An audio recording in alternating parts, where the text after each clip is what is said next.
online to the point that the Chinese communist censors have been blocking any mention of Winnie the Pooh on the Chinese internet. And over here, you got V from V for Vendetta, holding up a sign. Now this is probably, right here, this is one of the main slogans that you'll hear at all of the Hong Kong protests. 5 demands, not one less. And here, and this rally here is about 2 of the demands. Specifically, 6 months ago, the police labeled the pro-democracy movement as riots, and it labeled the protesters themselves as rioters. It escalated its violence, and the police began using tear gas exactly 6 months ago on June 12th. So the people here, they've come to demand 2 things, specifically. One is to take away the rioter designation, and 2 is to release all of the protesters that have been arrested. So over here we have actually a first aid post, if you take a look. Can I ask you a question? Has anyone been hurt or injured today thus far? Sorry, it's one person. Oh, one person? How did they get injured? Yeah, they just a little bit, the foot is hurt. Oh, okay. So it seems like an ankle sprain or something like that.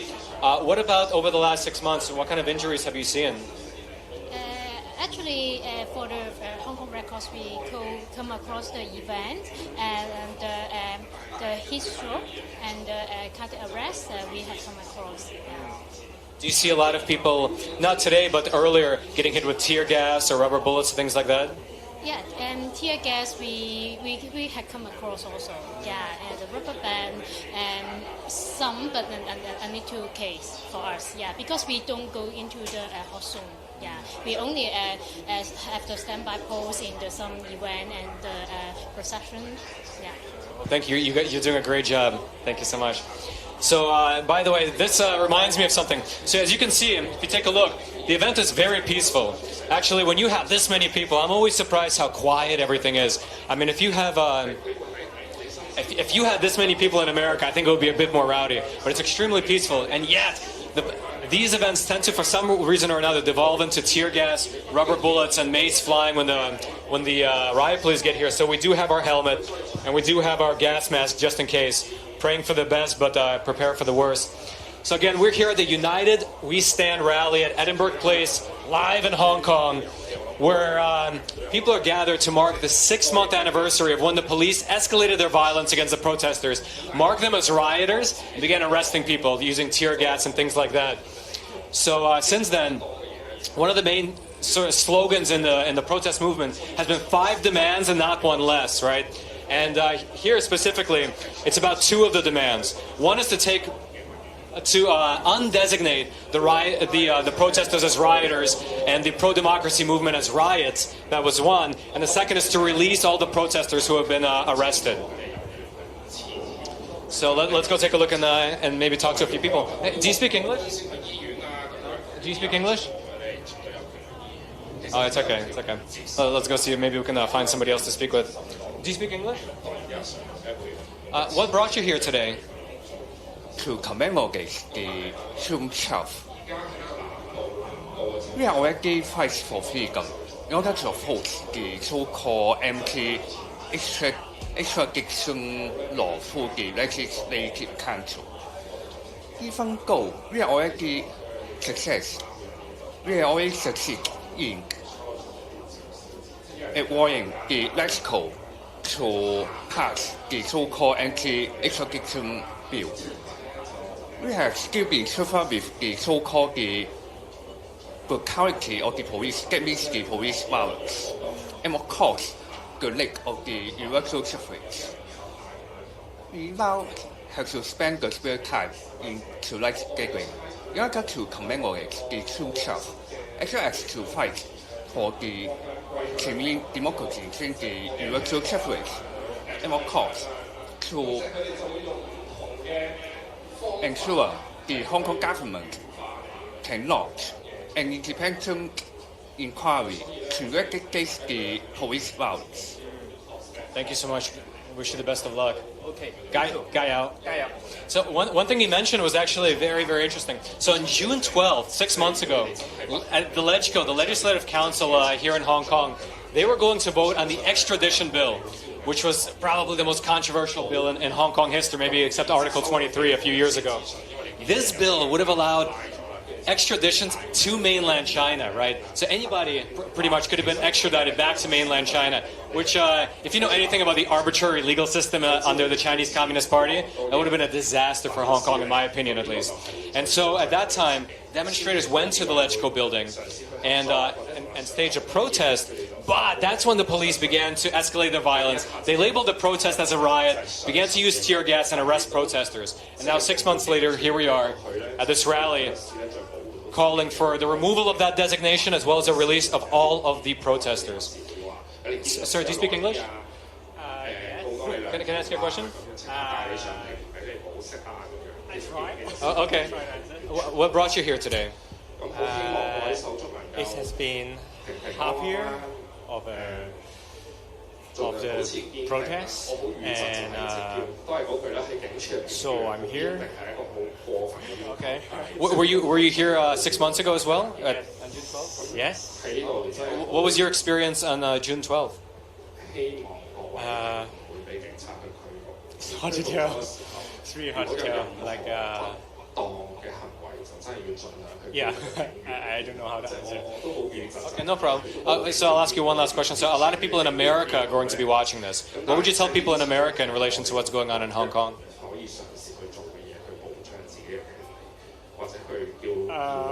Oh my God!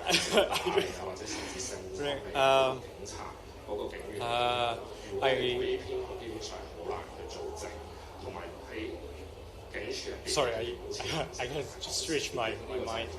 It's okay. It's okay. I just hope like Hong Kong could be Hong Kong again. For sure, 5 demands, no one less. I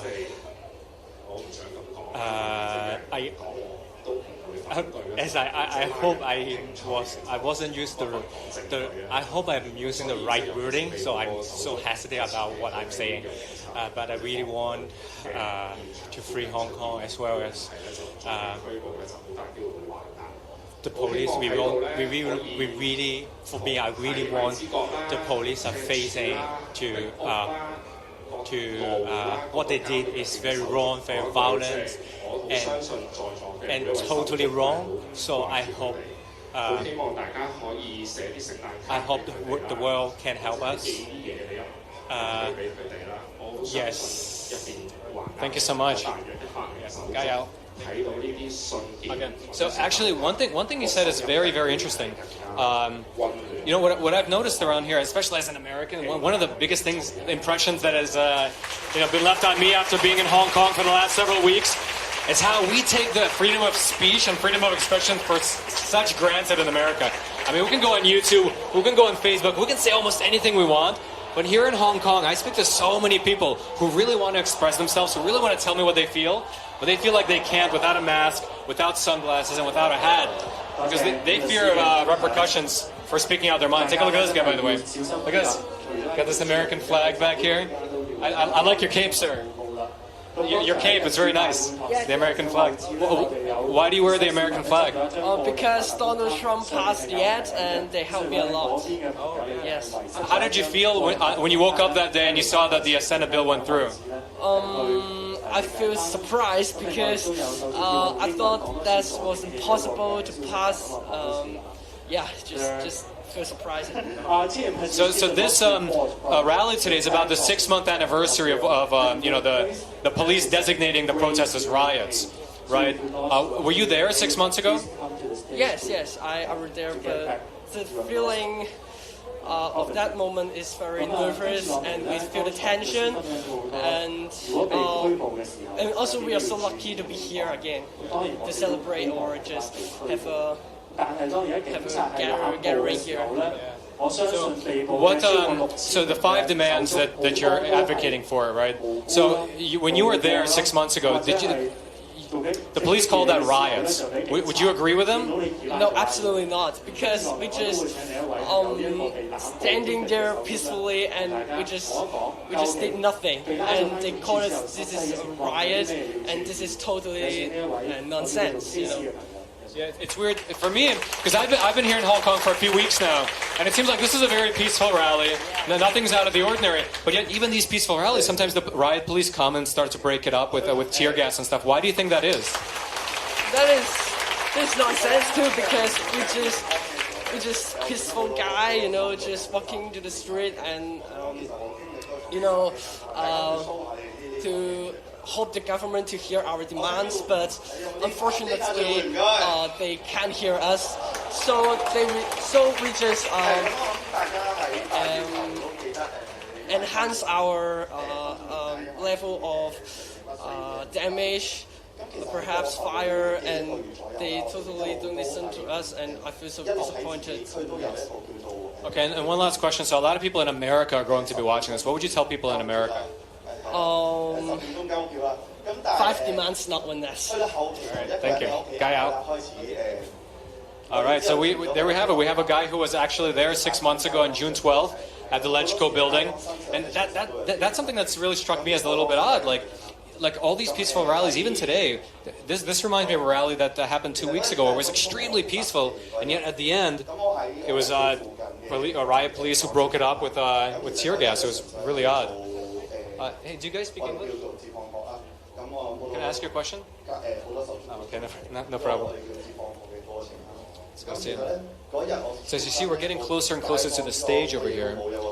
As you can see, where there's a lot of very good speakers. Joshua Wong spoke earlier. There's going to be a member of the Legislative Council, a local district councillor as well. There's going to be an Italian soprano singer. A lot of people have come out here and to voice their support or give their opinion. And by the way, really, notice like you have thousands of people gathered here, but look how quiet it is, right? It's that's what really strikes me, you know. Especially, I'm really interested to see how the local newspapers are going to frame this tomorrow, because a lot of times it's extremely quiet, and yet the local papers, which by the way in Hong Kong the media situation is really weird. A lot of the media have bowed to the communists. But they label them as rioters, even though, I mean, you can clearly see it's extremely quiet here. 打人啊，又或者係啲唔好嘅行為啦。咁點知咧，去到咧俾人截停嗰啲就冇事啦。咁我一路跟住翻警察。What if we face this way and have it from the back? Is that okay? 咁就係去到最後咧，就係班狗截停咗我啦。咁我。So what brought you here today? It's half year after the 12th of June events, and we were there originally, and we can't believe that it's half year already. So we want to come here to show support to those who got arrested, and also we want to show the government and the people in Hong Kong that we are still working hard to fight for what we want. So you were there on June 12th, 6 months ago. So the police labeled that demonstration a riot and the demonstrators rioters. What do you have to say to that? That's absolutely nonsense, because originally there is an area that that some community applied for a peaceful and legal area for protest, but then they just claim that all as a riot, and so everyone who went there will be doing some illegal stuff. So we think it is completely nonsense to shoot.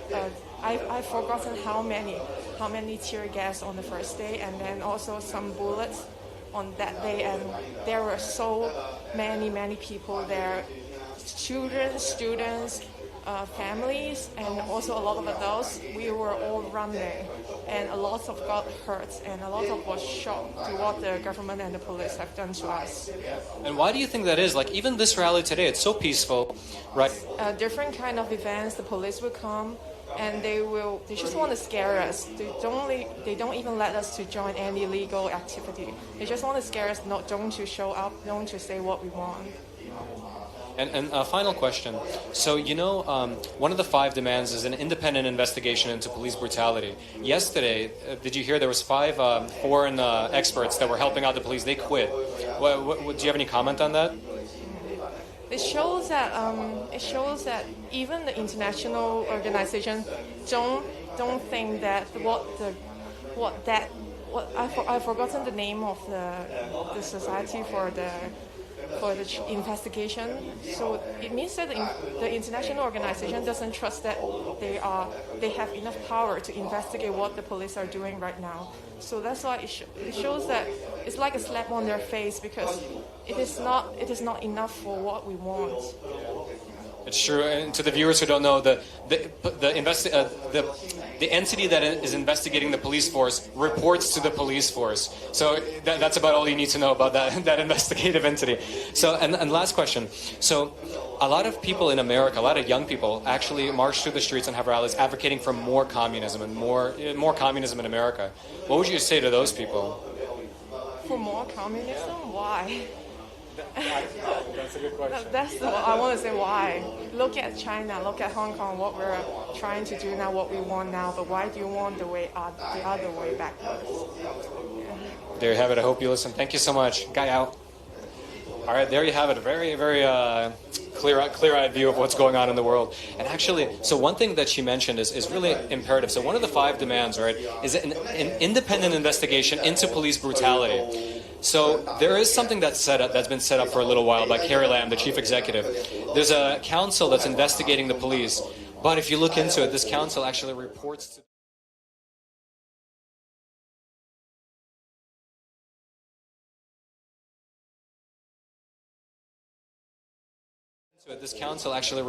to the police. So it would be like, if I did something wrong and I set up a council to investigate my own self that reports to me. It's very odd. So yesterday there was 5 experts from countries like Australia, Canada, the UK, New Zealand, and one other, I forgot. But they quit. They were experts that were helping this commission, but they found that there was pretty much no way that this commission can handle the scope of the investigation. So let's go see it. Do you speak English? 第3定第4次同警察要求我要打電話，我先真係打得到出去打俾我想打嘅人。咁前面嘅過程咧，佢一路幫你。What brought you here today? 你聽落去。What brought you here today? Like, why are you here?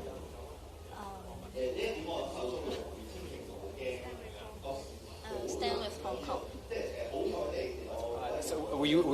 So this is like the 6-month anniversary of the police using like the riot designation, using tear gas and things like that, right? Were you there like 6 months ago when they started doing that? Yes. So the police called 6 months ago that demonstration, they called it a riot, and the protesters they called rioters. What do you have to say about that?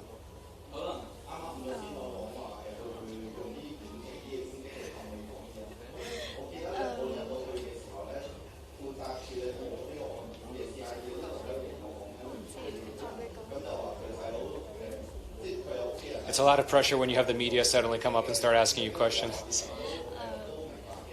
I feel angry about the police because I think what they did to the protesters are actually illegal, and so we feel very angry and want to change this situation. Okay, well, I wish you guys the best of luck. Gayao. Another person who was actually there 6 months ago, and that's sort of the consensus that I've been getting from speaking to people around here, is that this whole designation of the riots and the rioters doesn't fit with reality. Let's go see if we can talk to someone else. Hey.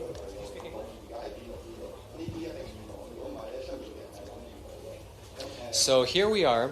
As you can see, you got the stage over there. And man, I mean, you can, like, for a rally with thousands of people, you can hear a pin drop here. Everyone is so quiet listening to the speakers. Oops, sorry. And, there's a flag that I really want to show the viewers. So there's this really, really iconic flag. It's a black flag with white Chinese characters on them. I see some over there, but I don't see any close by.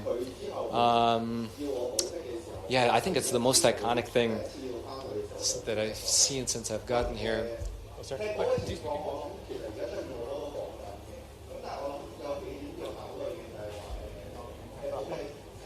Okay, so let's go take a look. You think we can go around this way?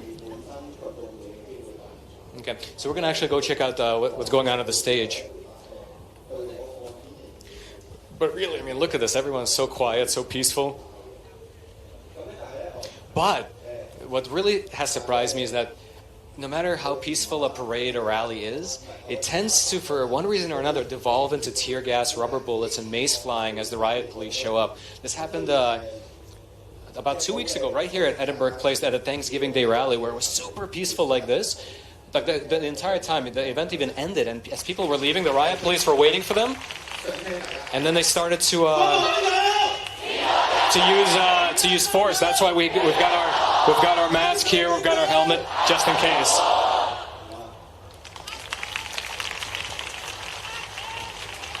So here we are at the stage area. Again, this is Edinburgh Place here, live in Hong Kong at the United We Stand rally, marking the 6-month anniversary of June 12th, when the police labeled the pro-democracy movement as riots, labeled the protesters as rioters, escalated their violence, started using tear gas, and started arresting protesters. So since then, the protests have been having 5 demands, right? That's one of the big campaign slogans, 5 demands, not one less.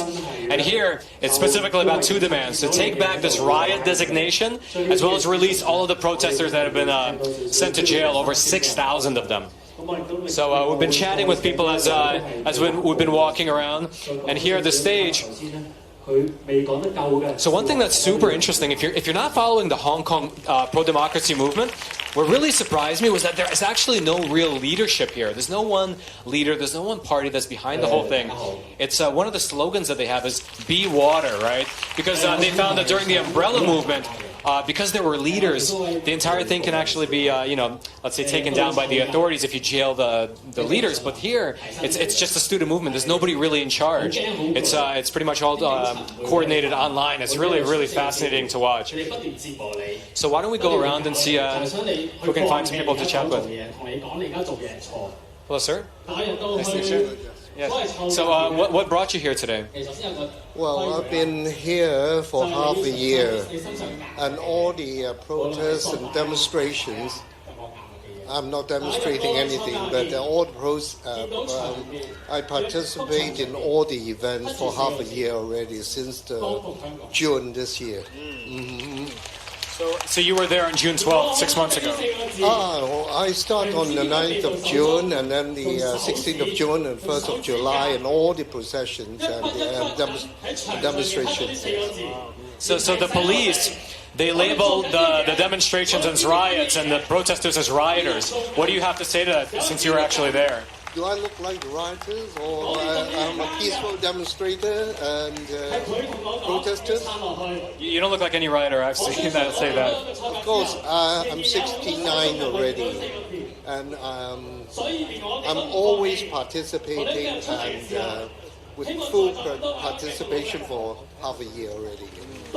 And for my age, we can't do anything except to support the young rioters, protesters, the students, and that's what I can do.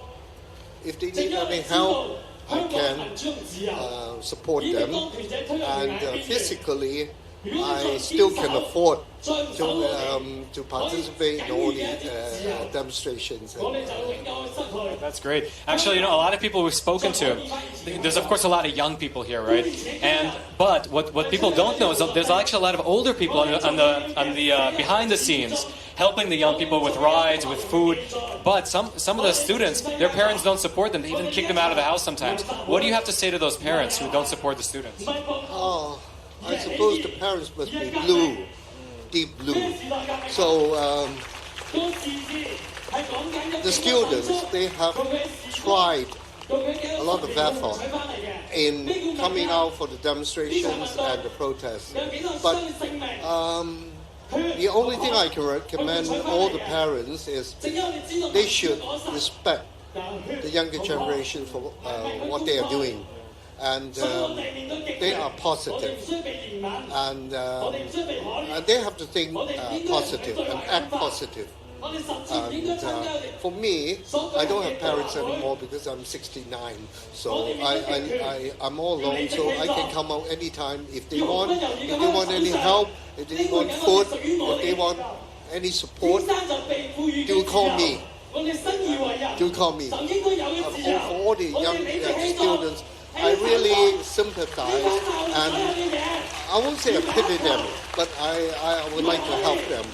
Especially when Zhou Zilok today, after the funeral, I just read from the news, and over thousands and thousands of people going to the funeral home to pay the last respect to Zhou Zilok. But of course, if I have to participate in this event, I can go.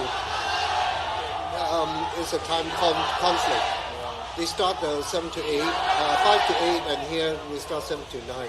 So there's a time conflict. Especially in Sha Tin, I can go.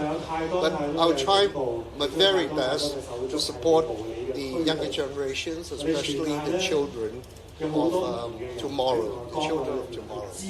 Well, thank you so much. Wish you the very best of luck. Yeah, seeing you as well. So this is one thing that I found being here. It's unbelievable. So the mainstay of the protest is definitely young people and students. But behind the scenes, you have so many older people of the older generation, professionals like this gentleman here who gives food and support to the young people. You have people giving rides to. You have people giving rides to students who might, let's say, not be able to get back home after the subway closes at night. If students have their parents kick them out of the house, they give support. It's absolutely amazing. I mean, take a look at how many people are here.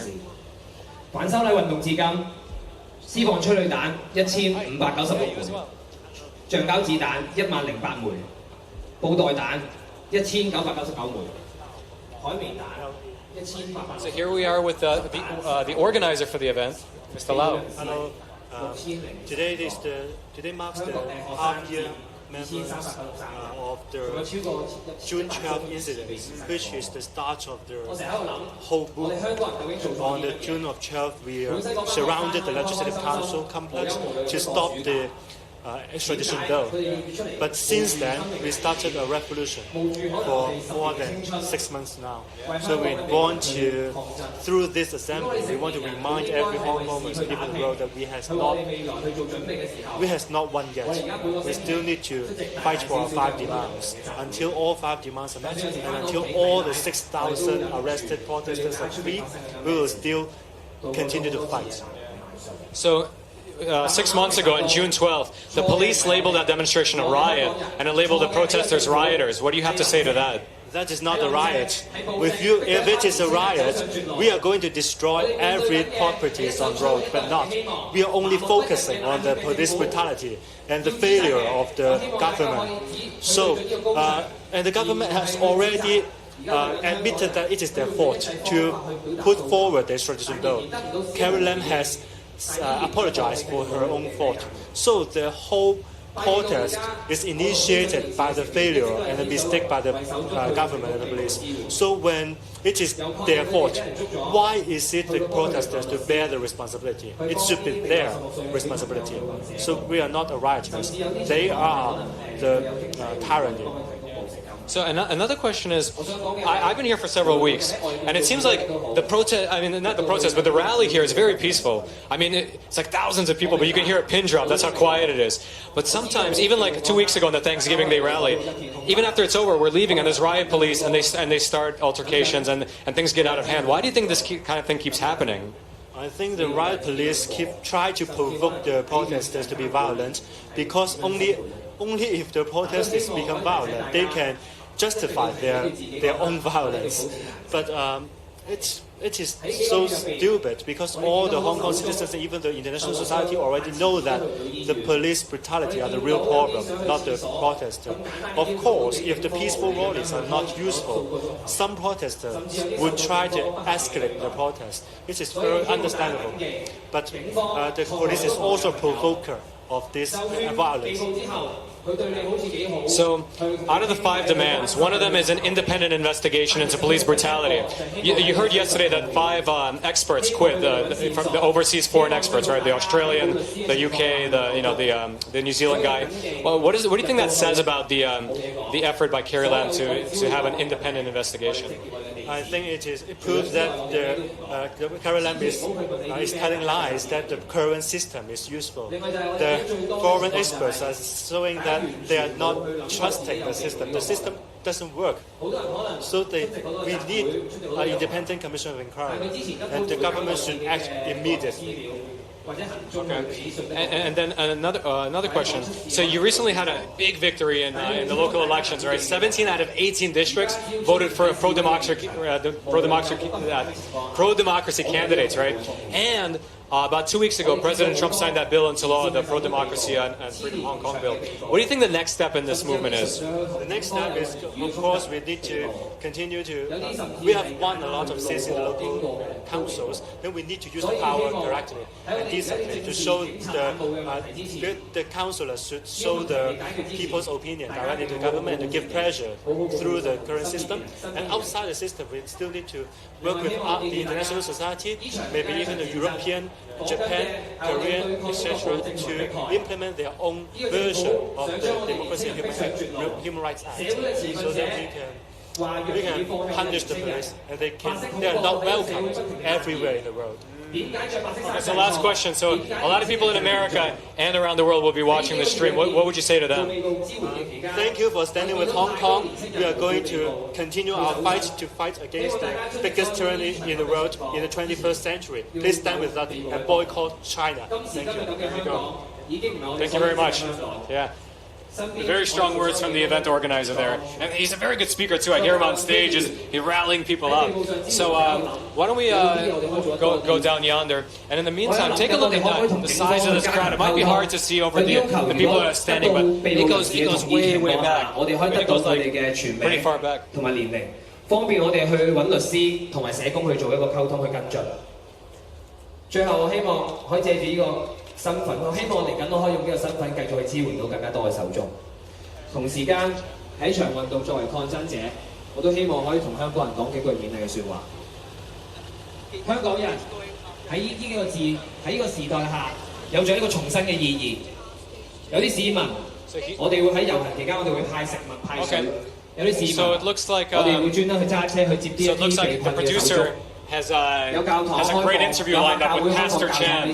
He protects Hong Kong's youth. But I wanted to interview him now, but he's about to go up on stage, so we might have to just hang around this area a little bit until then. So, yeah, but it's...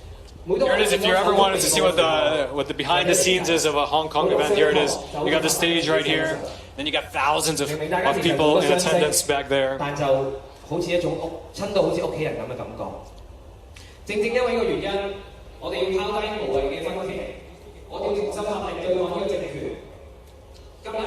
So one thing I found interesting here is that I feel like a lot of people who come here actually really have a strong opinion and they really want to express it. But, and this is something as an American I've learned to really appreciate America for, they can't because they feel like they just can't express their opinion. At the very least, without having a mask, sunglasses, and a hat on. It's amazing, especially in America, where we can get on YouTube, get on Facebook, and say almost anything without any fear of repercussions. People here in Hong Kong, even when they want to express themselves, they feel like they can't. It's really, really... as an American, it just shows me how important freedom of expression and freedom of speech is. Listen to this.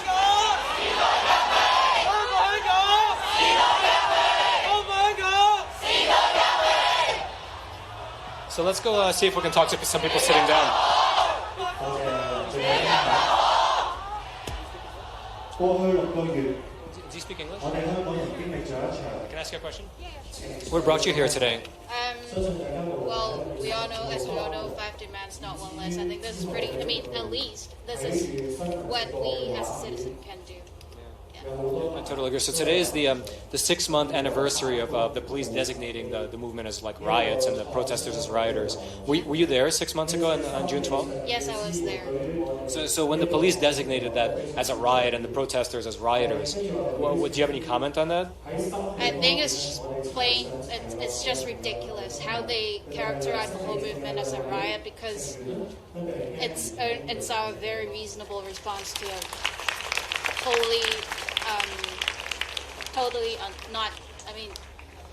it's an autocratic, is that the right word? It is, yeah. Yeah, it's an autocratic governance, and I don't think like any citizen with a reasonable mind and a right logic would think that it's not the time that we stand up to speak for ourselves, and I think that's very important if each and every one of us does the same thing. Yeah, I totally agree. You know, I've been here in Hong Kong for like a few weeks now, and it seems like even today it's like a super peaceful rally. Yeah. But sometimes they devolve into the riot police coming in and like using a lot of force. Why do you think that is? Well, I think the main reason why the police has been like sending riot police all over the place, even though it's just a totally legal and fair peaceful movement, is that they want to scare people off, and they obviously want to help the government to calm the movement down. But I do not think that it's possible, because it has been 6 months already, and they haven't done anything to at least improve the situation. And I don't think, they want to scare people off. For me, I think, yeah. So out of the 5 demands, one of them is an independent investigation into police brutality, right? So, you know, yesterday, 5 foreign experts, they quit the commission. So do you have any comment on that? I think it's just another proof of the fact that the committee itself is completely useless in terms of not having any independent investigative power, and I think it's just another proof of some experts, and a team of experts that I'm sorry, I'm really nervous, and I think it's just another proof of the fact that everybody knows. Yeah. And by the way, to the people watching who don't know, the commission that was set up to investigate police brutality reported to the police.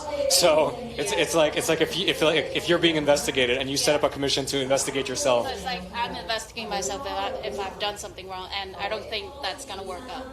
There you go. So I have one last question for you. So, you know, in America, a lot of young people actually advocate for more communism. In America, they have rallies and protests and parades for more communism in America. What would you say to them? Well, communism might work, but probably not by the CCP. Yeah. There you have it. Well, thank you so much. Thank you. Guy out. Thank you so much. All right. So that's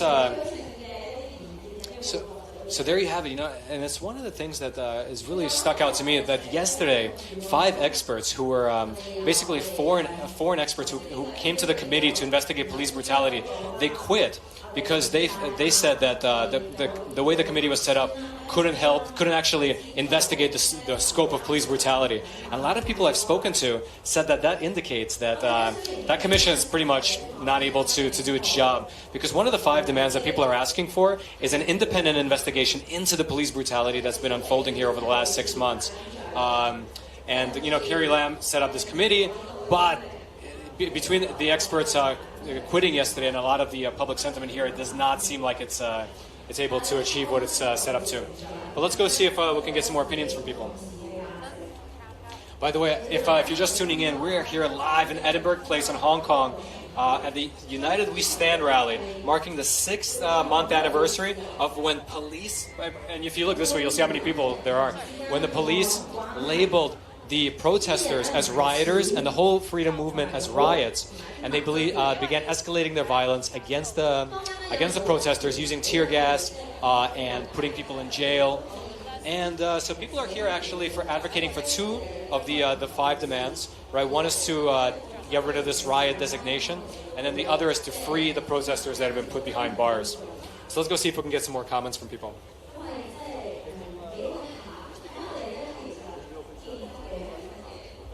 So what brought you here today? It's the I don't know how to say it in English. It's been 6 months since the fight started. Yeah, it's a good day to remember why we fought at the first time, and why we have to keep doing it at the future. Were you there 6 months ago on June 12th? Yeah, I was in. I was just right beside the Admiralty. Yeah, at the first tear gas place. I don't remember where it is, but I'm right next to the first tear gas. So you got hit by some gas? Yeah, it's the first time I got hit. Ooh, that's rough, and he probably didn't have a gas mask because he probably wasn't expecting that. no, because like back to 2014, we don't really expect we will got hit by any tear gas or real guns. But on June 12th, it shocks everybody. Yeah, that police used the tear gas to make us go away. Definitely shocked us in America watching. So one thing is that the police on that day, they labeled that a riot and labeled the protesters rioters. Do you have any comment on that? Actually, it's fair peace. It's fair peace on that day until they're guarding a place which there will be many government officials working there, and they try to push, but they fail. And then after they try to push, the protesters push forward to them, and then they start to lose control, and they start to showing us their weapons and using their weapons. But after that, I think I heard some commander or something or someone to give them the command to shoot the tear gas. Actually, a lot of people I've spoken with who were there, they say that it was nothing resembling a riot. You mean on June 12th? Yeah. We have an assemble there, but it was fair peace as I saw. But then just we become irrational because they become irrational. Yeah, so since then, over the last 6 months, there's been a lot of cases of police brutality. You can look online. There's police doing crazy, thousands. And so one of the 5 demands is an independent investigation into police brutality. But yesterday, I don't know if you heard, there were 5 experts who quit the commission, 5 foreign experts. Do you have any comment on that? It's a smart choice because every one of us know that committee is malfunction. Yeah, it's useless to the situation we're having now because they don't have the right to actually investigate any police. They can call them to the hearing, but the police is not. They have the right to not showing up too. So the committee is investigating something, but not someone. So no one have to responsible or be punished. Even the committee tell them they're guilty. So they quit. It's a smart choice because it's useless. The committee is trash. It's completely trash. And if you're just tuning in, this committee that was set up to investigate the police brutality, the committee reports to the police force. So as you can see, just on the surface of it, it doesn't make too much sense. Okay, and I have another question. So the election that occurred 3 weeks ago now. So out of the 18 seats, 17 of them went to pro-democracy candidates. And then 2 weeks ago, President Trump signed that Senate bill that was supporting Hong Kong. What do you think the next step in the movement is? There's a lot of people start to discuss the legislative council we have the election we have next year, but I don't think it's a right move or good approach for us to get there because the election itself is not fair. We have a lot of functional constituency which we have no votes. We can't choose. We can't nominate anyone we want to nominate, and the seats of them take half of the council. So I don't think the legal is a good approach for us to go on. I think the street fights or the I don't know honestly. Yeah, I don't know what can we do. What can we still do? Well, I wish you the best of luck. Keep fighting and don't give up. Gaio. By the way, what he mentioned is phenomenal. If you're interested to in learning about one of the weirdest setups for any legislator in the world. Look, right now, Google the Legislative Council of Hong Kong and learn how it's set up. It's the weirdest system I have ever come across. About half of it is these functional constituencies where people don't actually vote for their representatives, but it's like these business segments and communities. Like there's one guy from the insurance industry who, sitting on there, and another guy from the medical industry. It's like, it's definitely unique to say the least. But let's go take a look. By the way, everyone here who I've spoken with, I don't know if you've been watching the whole time, but the answers they're giving are so rational, so measured, and the general vibe here is so peaceful. I mean, I don't know what the communist, siding newspapers here in Hong Kong are going to report this event as tomorrow, but being here, it's super peaceful and not at all a riot. And these people are, in my opinion, not rioters. But but just take a look. I mean, if you just look that way, you can tell it's very peaceful.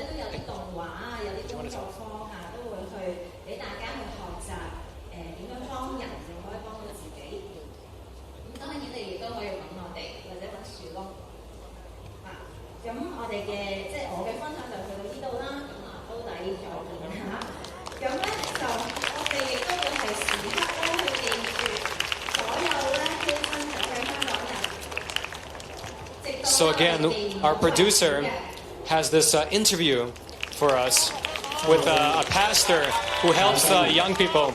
But the pastor, I think, is going to go up on stage soon. In fact, that might be him on stage. I can't tell. Oh, he's still waiting to go up on stage. So definitely something to look forward to. But in the meantime, let's go see if we can find some people to chat with.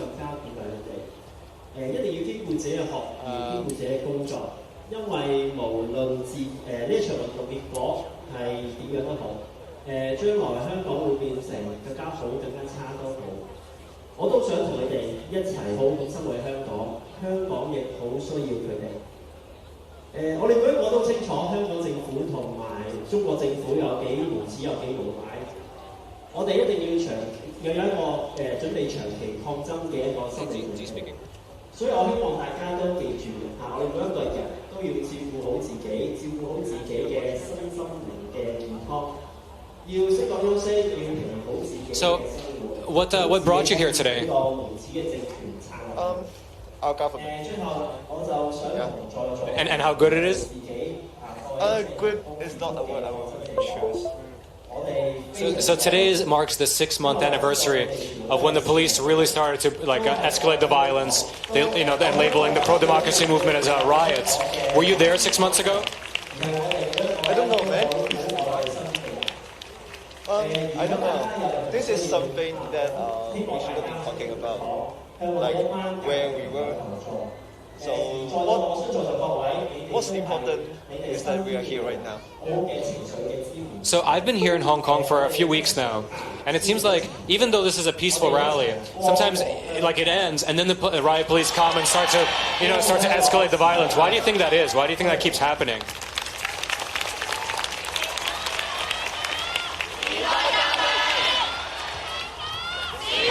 I think that's the way the government try to separate us.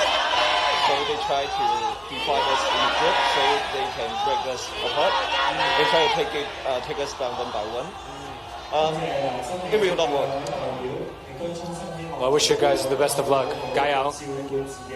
Yeah, and actually, so one thing he mentioned that the police the police and the government try to separate people into groups and have them fight against each other. There's like a long tactic commonly used by communist regimes. Let's go a little away from the stage, it's a little loud. That they create these false flag incidents to frame, let's say, a certain group as a villain. And if you want to check it out, look up Tiananmen Square self-immolation hoax on Google, and you'll find it out. In 2001, the Chinese Communist Party several people set themselves on fire in Tiananmen Square in 2001, and the Chinese government, along with their state-run media, basically ran this propaganda campaign that it was Falun Gong practitioners who set themselves on fire. But we did a deep dive analysis, and it absolutely wasn't. It was instead a government plot to turn public opinion against the group that they deemed as their enemies. So that's something that I'm really cognizant of as I'm here in Hong Kong. So take a look at this guy.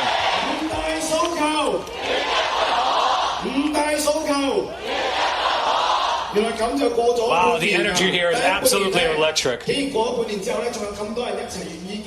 So we're here live in Edinburgh Place in Hong Kong. Wow. The energy here is just absolutely electric, and the unity of all the people here, just really outstanding. So we've been speaking to quite a few people about this. So today is the 6-month anniversary of when the police started to escalate their violence against the protesters. They labeled the movement as riots. They labeled the protesters as rioters, and they began to put people into jail. So we've spoken to quite a few people who were actually there on June 12th. And they said that that designation, that was a riot, it didn't jive well with the reality of what they saw, where it was actually a very peaceful event. And in my experience here over the last several weeks, is that seems to be what happens. Like you see a very peaceful rally here, but it might devolve into riot police coming and using tear gas, rubber bullets, and mace. It's kind of weird. Kind of weird how it always devolves. Well, not always, but it seems to constantly devolve into that. So we're here at the front of the stage. Our producer got a pastor who's going to be speaking with us soon, who helps the youth. But until then, we're just hanging out, speaking to some of the people here, see if we can get some more comments. And by the way, so everything has been peaceful thus far, but these events unfortunately tend to devolve into like tear gas, rubber bullets, and mace flying when the riot police show up. So we do have our gas mask. We do have our helmets. We're praying for the best, but we're prepared for the worst. Let's go see him. Do you guys... What if you're backwards and the camera just has us from the back? Would you be okay with that? Okay, no problem, no problem.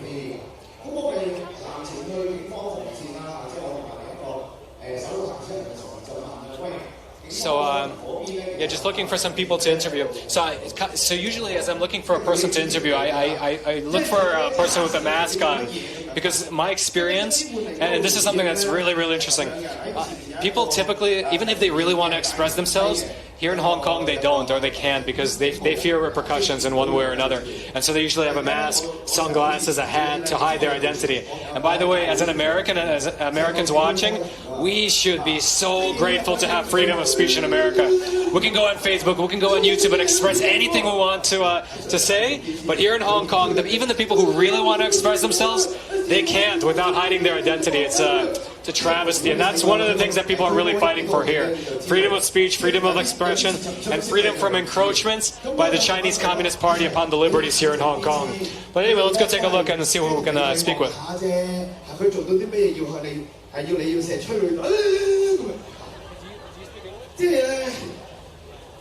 What brought you here today? I want to remember what we did in 16th of June. We first time go to protest, and the police, they shoot tear gas and pepper spray. They did a lot of things to hurt Hong Kong people and protesters. Even protesters from overseas and your press like you too, they will hurt us too. So I'm here to remember what we did in the first time. Yeah. So in that day, the police called that riots, and they called the protesters rioters. What do you have to say about that? I'm very angry about that, because we want to protest with peaceful, but they think we're wild. We did nothing. They push us first, and then they shoot tear gas to us. So actually, we didn't hurt them. They hurt us first. So I'm very angry about it.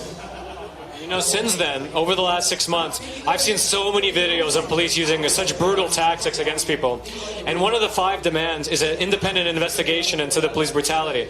But did you hear yesterday, 5 experts, they quit the commission to investigate that. Do you have any comments on that? I think they know the truth that they didn't handle the work, because the government didn't give them the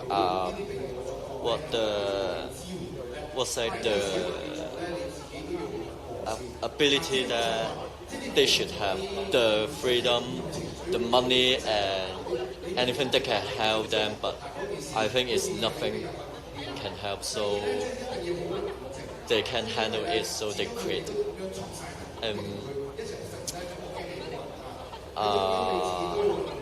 Yeah, I think so.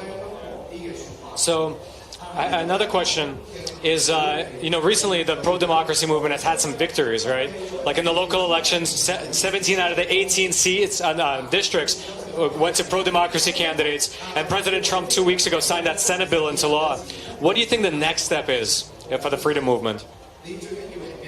I think Donald Trump, he started to investigate some of the Hong Kong government officers that they violate the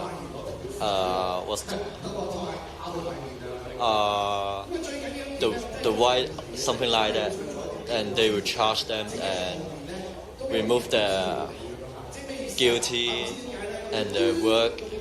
So we'll give Hong Kong a freedom, finally a peaceful place for Hong Kongers. I think that's the next step, and finally we can get the 5 demands. All right. Well, good luck. Thank you so much. Gayao. All right. There we go. All right. So that was a fascinating interview. And actually, let's go this way. We have actually a marshal of the parade. So here we are. Nice to meet you. Oh, no problem. So Mr. Ma here is a marshal of the parade, keeping order. Although, hello, welcome. Hi, hello everyone. So you're a marshal here, right? So you're helping to keep everything orderly. That's right. This is actually my first time being a marshal. I intend to find ways to help out, all the democratic movement in Hong Kong, and this is, probably the least risky way to help out, because a lot of people out there are risking their lives to fight for democracy, and the least that I can do is to provide my service in such circumstances. Yeah. So as a marshal, your role is basically just to keep order here, right? That's right, and to tell the organizer that if there's any unusual things that's going on. Yeah. So one of the things I've noticed being in Hong Kong over the last several weeks is how amazingly orderly and peaceful all the rallies are. It seems like as a marshal, like in America it might be very different, but here it's almost like basically almost no work. Yeah, that's right. I really didn't do much for the past 2 hours. I was just standing around, to be honest. But then, as you can see, most of the protests or organized protests are joined by people that are from all the spectrum, old people, young people, and working class as well. They are very organized. They intend to group up here and to share their emotions and message. And I think it's a good way to keep ourselves together and to keep our focus and to not keep our head down. Yeah. So the police though label the people here rioters, and they label most of the protests and parades riots. Do you have any comments on that? That's ridiculous. You can't label anyone rioters unless they are charged and prosecuted as rioters, right? The court decide that, not the police. So here we're marking the 6-month anniversary of June 12th, when the police began to escalate their violence and use tear gas. And as you know, since then, a lot of, you can look up the videos, there's so much police brutality has been going on in Hong Kong. And one of the 5 demands is an independent investigation. Right? But did you hear yesterday that 5 foreign experts quit the council to investigate the police? Do you have any comments on that? Well, I believe, right? I believe that they could because they don't believe that the committee itself has enough power to override the police force, and that's exactly the fundamental problem of the existing mechanism. Simply, the existing committee has no power to investigate police force. They rely on evidence provided by the police force. They have no right to ask or to get police officers into to ask them questions, and I think it's honestly a way for the government protect the police force from being down in morale, because they have been doing all kind of illegal stuff. They have been beating people down. They have been arresting people in an unjustified manner, and all these are seen as crime in most countries. And the reason why Carrie Lam has not yet committed in forming an independent investigative committee is that, in fact, the government today has become a military government. Instead of listening to voices of the people, they intend to use violence to oppress their voice. All right, well, last question. A lot of people in America and around the world are going to be watching this. What would you say to people in America or around the world? Hong Kong, thank you for support all over the world, especially in America. They have recently passed the Human Rights Act, which we are very grateful for. And people in Hong Kong will never give up. We will continue to fight, and hopefully success will come. Thank you. Thank you so much. All right, good luck. One of the things he said is very, very interesting. The Senate bill that was signed into law about 2 weeks ago by President Trump, to me as an American, and I think a lot of my friends and family, it was like, par for the course. Like, of course you'd sign a Hong Kong pro-democracy and pro-freedom bill. Let's turn around, by the way, so we can see the beautiful crowd in the back. So, it was like obviously you support freedom and democracy in Hong Kong. By the way, listen to this.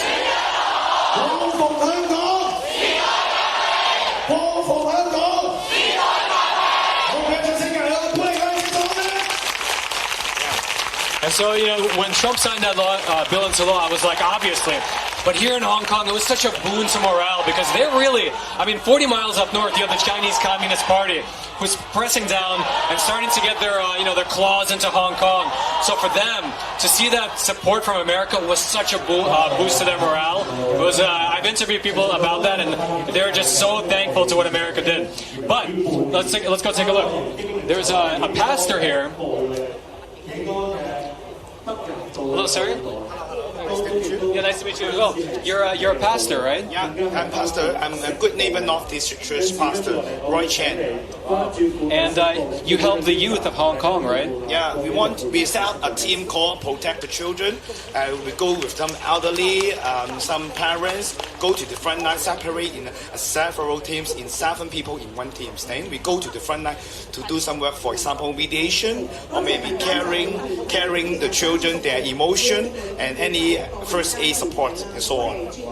See, you guys are actually on the front lines with the protest. Yeah, because we don't want anybody to get hurt, especially we think that Hong Kong people don't hit each other. In fact, the policemen also are children when we are elderly or maybe parents. So we don't want anybody to get hurt. But then you see in Hong Kong, the most Hong Kong police use their violence on the children. They have a power, they have an arm to attack the children. So we always stand behind or maybe in front of them with the children.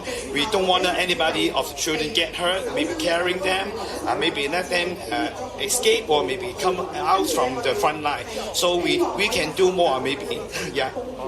That's beautiful. That's amazing. Yeah. Do you find any of the children's parents don't support them, and do they give them some trouble? In fact, our church do a lot of supporting service. For example, help the children find some place, hostel for their living. Maybe we find the food coupon, or maybe support them some money for them to eat. We find a huge amount of case. They reject from the parents. The parents said that, oh, you are a bad guy, you are doing something, destroy the government, let the city become unstable. So get away from the home.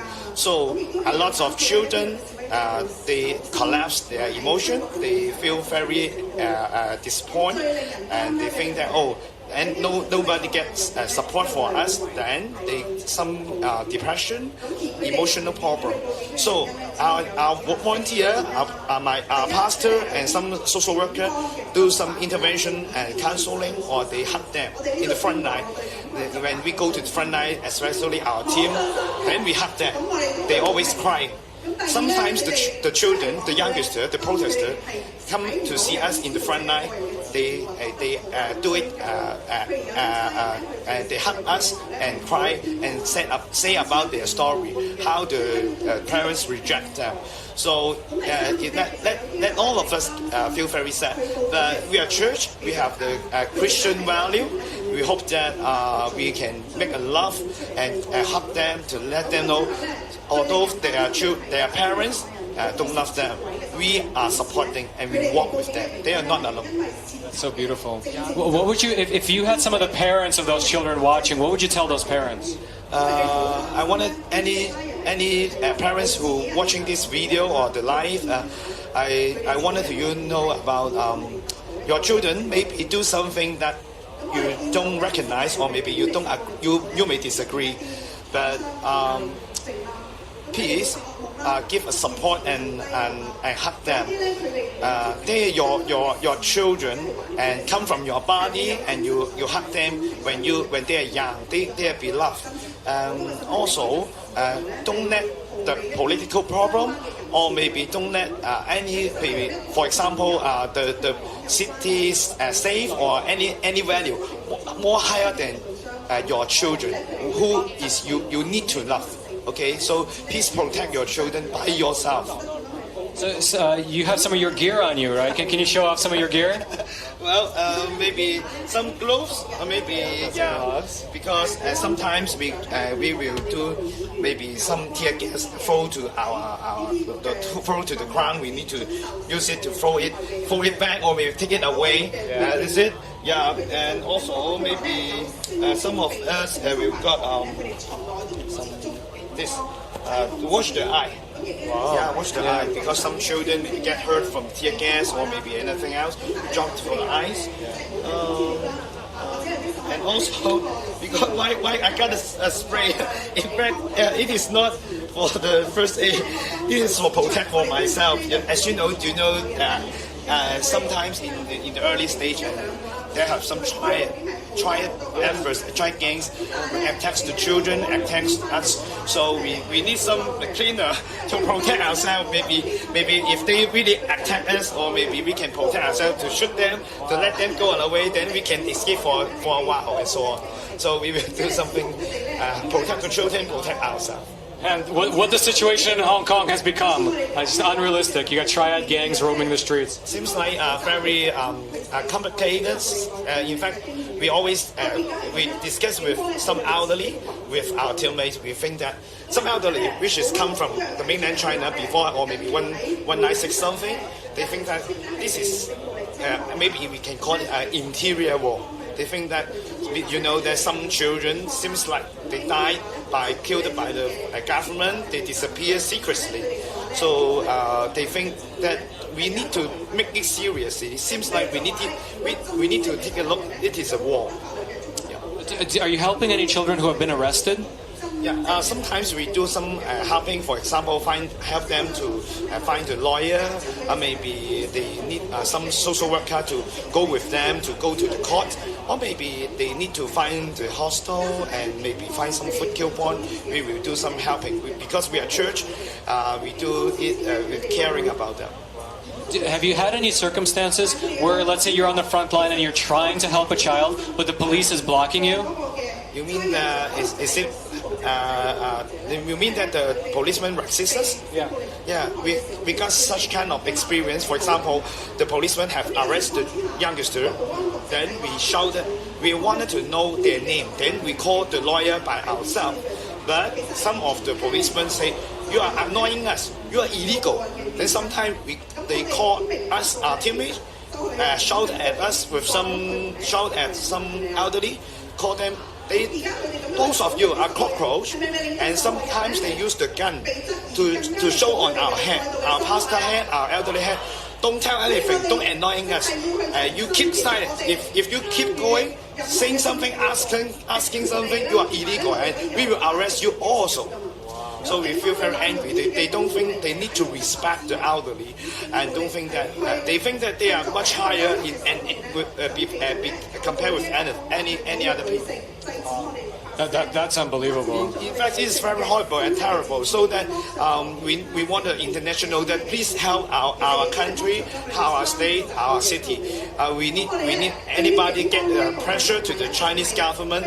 This is illegal. They are big violence. Let the people be killed and maybe disappear secretly. It's an interior war. Please help us. Okay, please help us. Is there any way that, let's say, people in America or around the world watching this, is there any way they can help you and your organization? If you are the Christian, please pray for us because we do something seems like very dangerous. So please pray for us. We want to do anything is safe. You don't want anybody get hurt or maybe anybody get died. You know the issue called yellow object. And my teammate is kicked by the policemen. Seems like okay. So they are using their violence on the elderly. So please pray for us. Then any maybe not the Christian or any citizen, please give a big pressure on the Chinese government. Don't buy the Chinese any product from China, and also give the pressure. Write your letter to join any petition and give the pressure to the Chinese government. Okay, please join us. Thank you so much. You're doing a phenomenal job. Yeah, keep going on. Yeah, thank you. Gayao. Wow, what an amazing man. What an amazing man. On the front lines, helping the young people, and then following them if they get arrested into jails, helping them. What an amazing guy, man. He has guns pointed at him and his team's head. Wow, man. Whew. Well, how powerful. I mean, that's what's really going on in Hong Kong. And to be honest, one of the things that I've kind of had the feeling of since I've gotten to Hong Kong is the similarities between what's going on here in 2019 and what happened in America in 1776. Now, of course, thus far, there's not, at least what we know of, too many real live bullets flying, but these people are fighting for their freedoms. They're fighting for the freedom of speech, freedom of expression, even the freedom of the press, freedom of assembly. Man, it's really, really powerful stuff. So here we are again. If you're just tuning in, we're here at Edinburgh Place, live in Hong Kong. Yeah, what is it?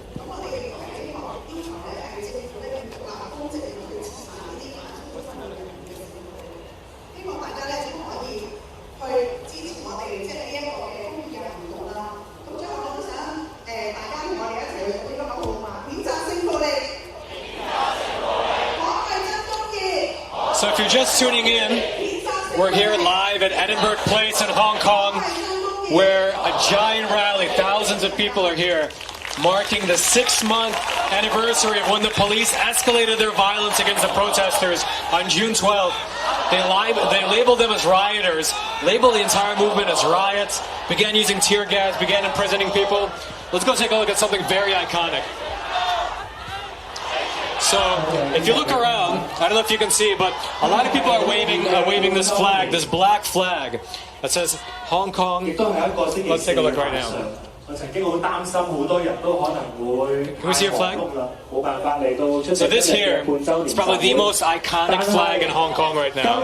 Free Hong Kong, revolution of our time. Or revolution now, I guess you can translate it differently.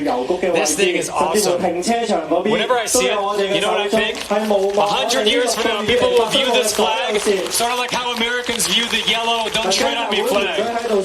Beautiful. And take a look at this. Free Hong Kong, we saw this at the beginning. Yeah, so喺過去呢6個月以嚟，除咗好似 Linda 咁講，好多嘅受害人係唔敢去報警之外，更加令人感到痛心嘅係，好多受害人係連睇醫生都唔敢。所以呢個時候咧，醫療嘅支援對於前線示威者嚟講都係非常之重要。跟住落嚟，我有請一位前線嘅護士，更加係衞生服務界選舉委員會嘅委員劉海文先生 Sarah 同我哋分享。Okay. So one thing that you'll find here. Oh, by the way, take a look at this. Look at this. Look at this. Look at this. Look, you got male and girl and boy peps. Are these yours? Okay, this guy might not want his identity revealed, but take a look at this. So cute. So one thing that I found here in Hong Kong is that because a lot of the participants are students, man, some of the creativity here is unreal. I mean, look at this. This is, made by the students right here, this Free Hong Kong. And there's so many posters, so many murals, so many paintings. In fact, come here. This is a better view of this thing. Take a look. So nice, neon lights. 因為呢一日咧，可以話係令到醫患關係咧決裂嘅一日嘅開始嚟。我哋仲記得612嘅和平集會啦，突然之間有一個警察喺呢個中信突然間放催淚彈，令到有好多手足、好多嘅和理非。 Yeah, so we're once again live here in Edinburgh Place in Hong Kong, marking the 6th-month anniversary of when the police began to label the pro-democracy movement as riots and the protesters as rioters. Let's go up here. Look at this.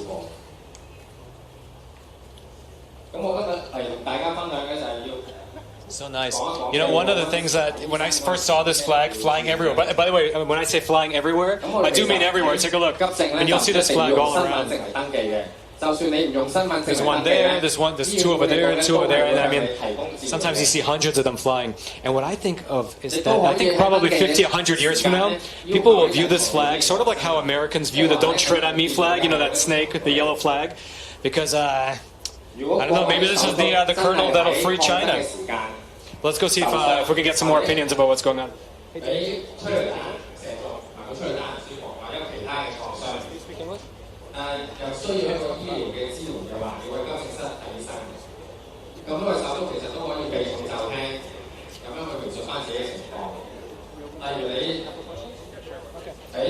So what brought you here today? Well, this is one of the gatherings that we can have to memorize what's happened in the past half year. So we're just exercising our given rights to be here. So this is the event that marks the 6-month anniversary of when the police began to escalate their violence and labeled the protests as riots. Were you there on June 12th, 6 months ago? Unfortunately, I'm not there.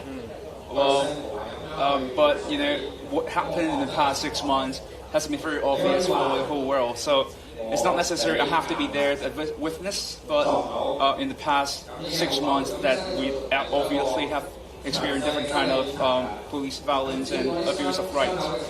And you know, I've been here in Hong Kong for a few weeks now, and I found it weird. Like we've been walking around here, the rally is so peaceful. You know, everyone we've spoken to is so rational, so measured, and yet the police occasionally just like the riot police come, the tear gas starts flying. Like even 2 weeks ago, right here in Edinburgh Place, the riot police broke it up at the end. Why do you think that keeps happening? That's a tricky question. I'm not quite sure, but that's a pattern that we have found out. It's usually violence started to escalate when there's a police here. So yeah, that's exactly what happened. So we cannot really explain why that happened, but that's a pattern we can observe, definitely. So since the 6 months ago, like you said, there's so much police brutality. I mean, all you have to do is go online to like Facebook or YouTube, and you can see so many examples of police using excessive force. So one of the 5 demands is an independent investigation into the police brutality. But I don't know if you heard yesterday, these 5 international experts quit the council that was investigating the police brutality. Do you have any comment on that? Well, my personal comment will be these 5 advisors, they realize that their powers are limited, and also for the obvious fact that the police force is actually doing something wrong, and they're not willing to actually put on the blame or whatsoever to harm their own reputation. So, given the fact that they don't have any right to actually call for the police to do anything, practically speaking, so might as well just quit. Yeah. And for those of you just tuning in, the council that was set up to investigate the police brutality actually reports to the police force. So, I mean that pretty much sums up the powers that that council has to do in the investigation. So, another question. So, recently the pro-democracy movement has had some victories, right? So, at the local elections, 17 out of the 18 districts voted for pro-democracy candidates. And 2 weeks ago, President Trump signed the bill, the Senate bill into law that was pro-Hong Kong freedom. What do you think the next step is going to be? The next step, I'm not sure if the whole society actually have directions of what we're going to do, but I guess what's driving the people to keep on going to the street and fight for the freedom is actually what they believe in the values, the core values of Hong Kong. That we believe that all of us actually have the right that we're born entitled to. So it's not necessary that we have a plan of what we're going to do next step, but it's been very interesting that the past 6 months that people starting to realize their own identity as Hong Kongers, or like the people of Hong Kong, and they're getting more involved in the localized political involvement, or talking about like the whole high-level political viewpoint. So what I'm meant to say is, people are getting more involved. So even though the pro-democratic party won a huge chunk of seats in the council, they will be monetized. Well, people will be closely observe what they have been doing, and that is one of the demands, definitely. Like they have high expectations of what the council will be doing in the coming years. Last question: If somebody in America was watching this, or a lot of people in America are going to watch this, what would you say to them? Well, please try to understand what happens in Hong Kong and do whatever you can.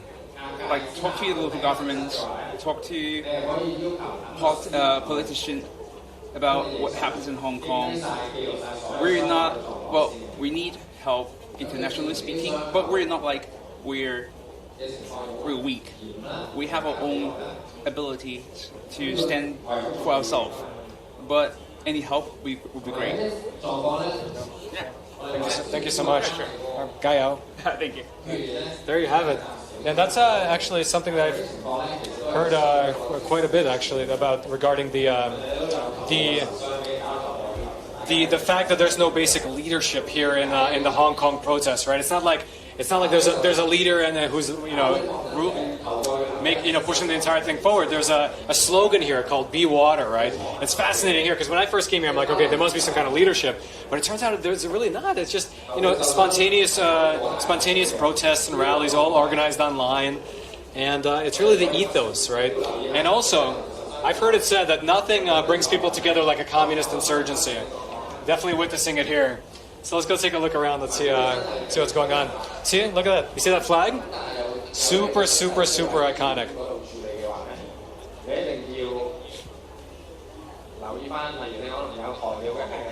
So let's go take a look over there.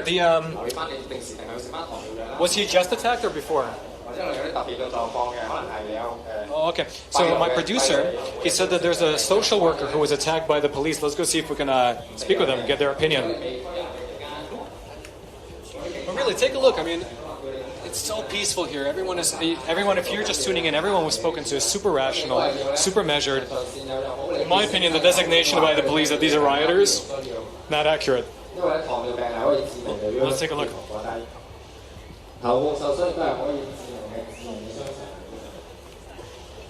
So the producer says that there's a social worker here who was attacked by the police. So let's go see if we can speak to them and get their comments.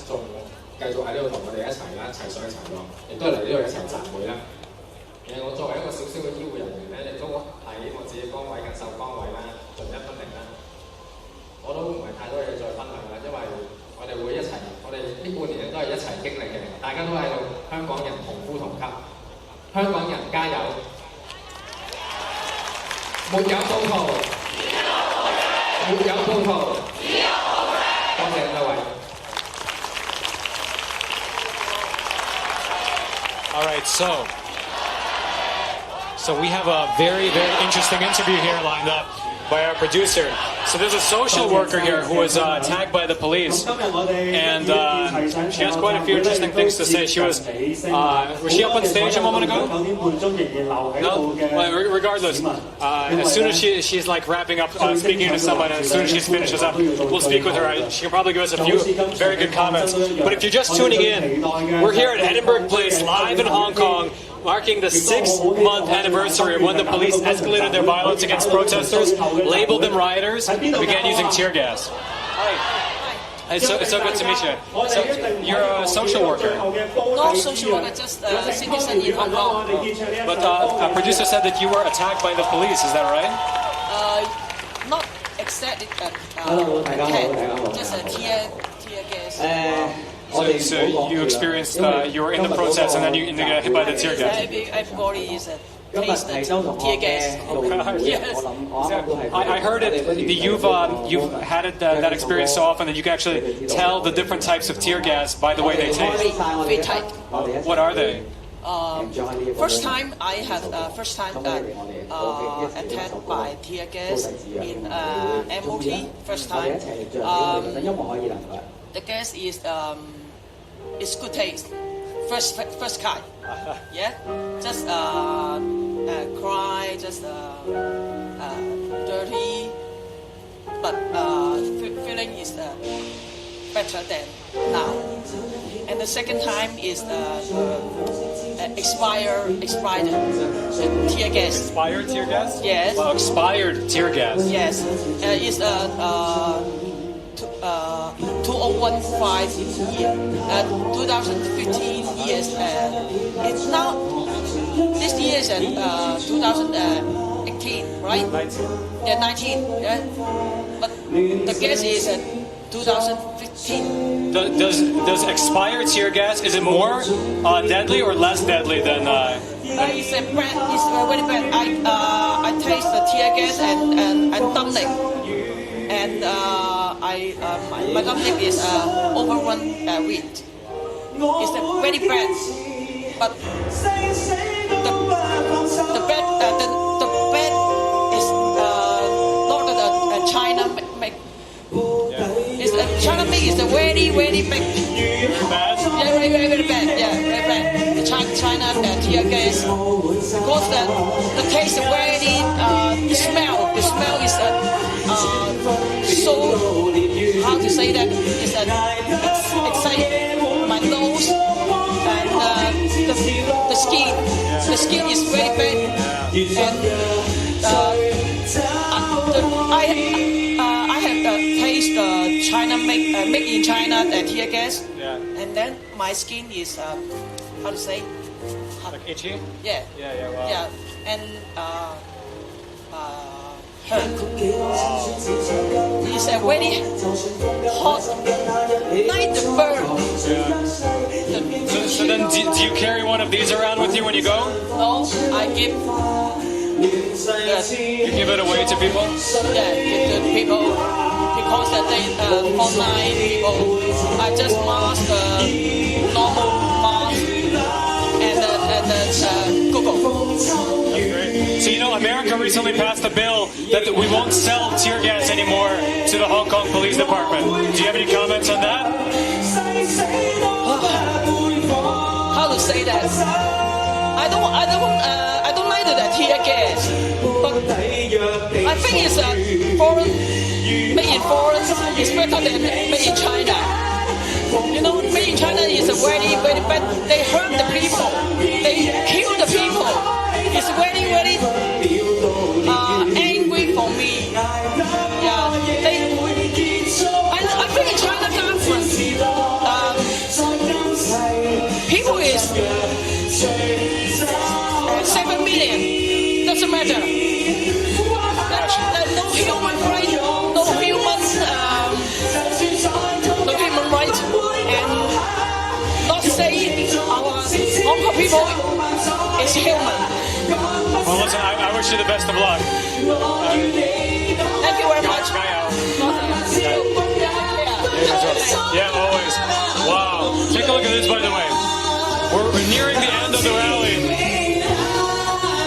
And it is so beautiful here. Look at this. Wow. This is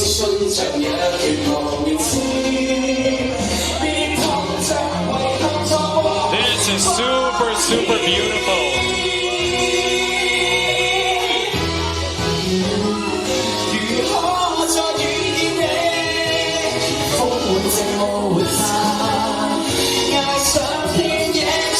Look at the sea of light, so beautiful, look.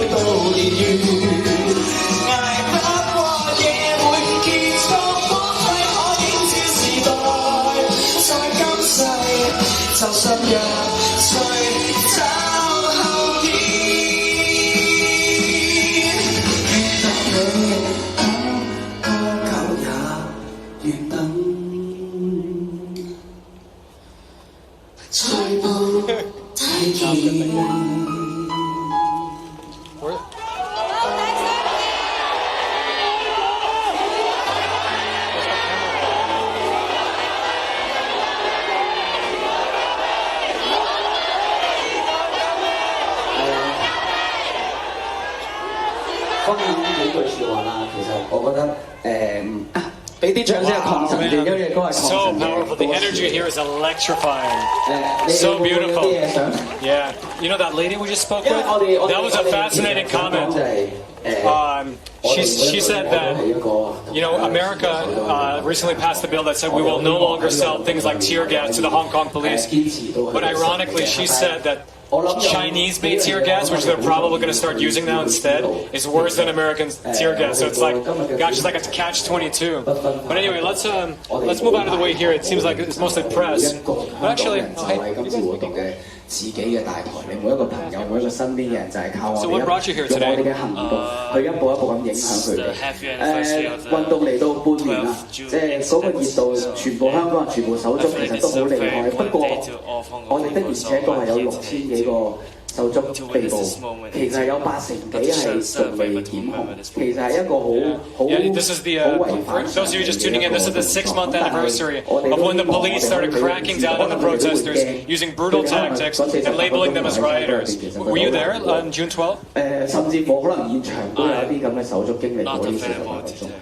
It's okay. But what's your like comment or opinion on the police calling the protesters rioters?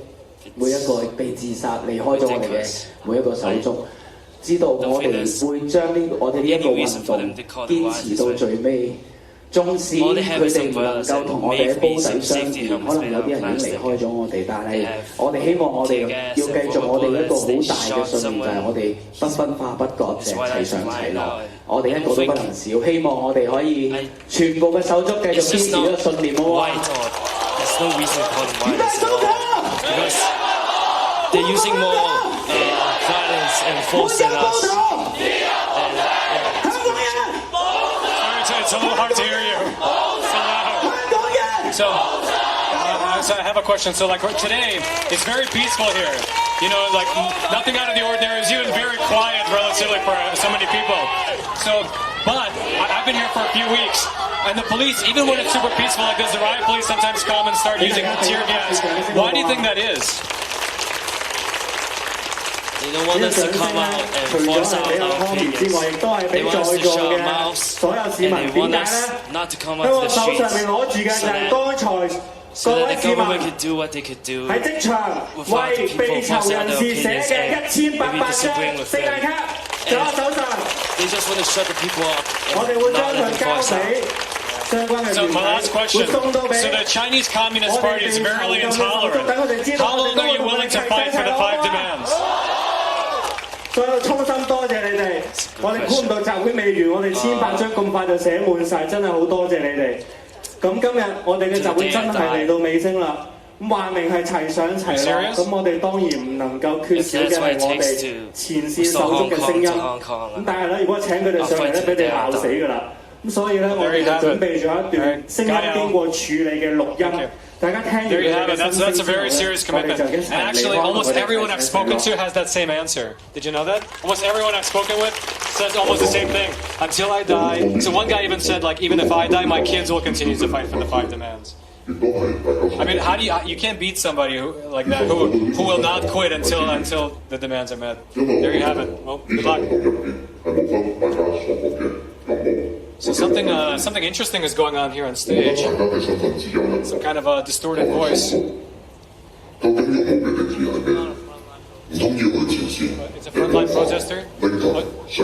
It's about a frontline protester, but he don't want to reveal his identity. So we had to get a processed voice to just so that he can get his message out. Oh, actually, is it okay if we ask you a couple of questions? So one thing I've noticed is, like, as an American, is that, like, I've spoken to a lot of people and they really want to express themselves, but like you, like, you know, they unless they're wearing glasses, a mask, and a hat, they feel like they can't. Why do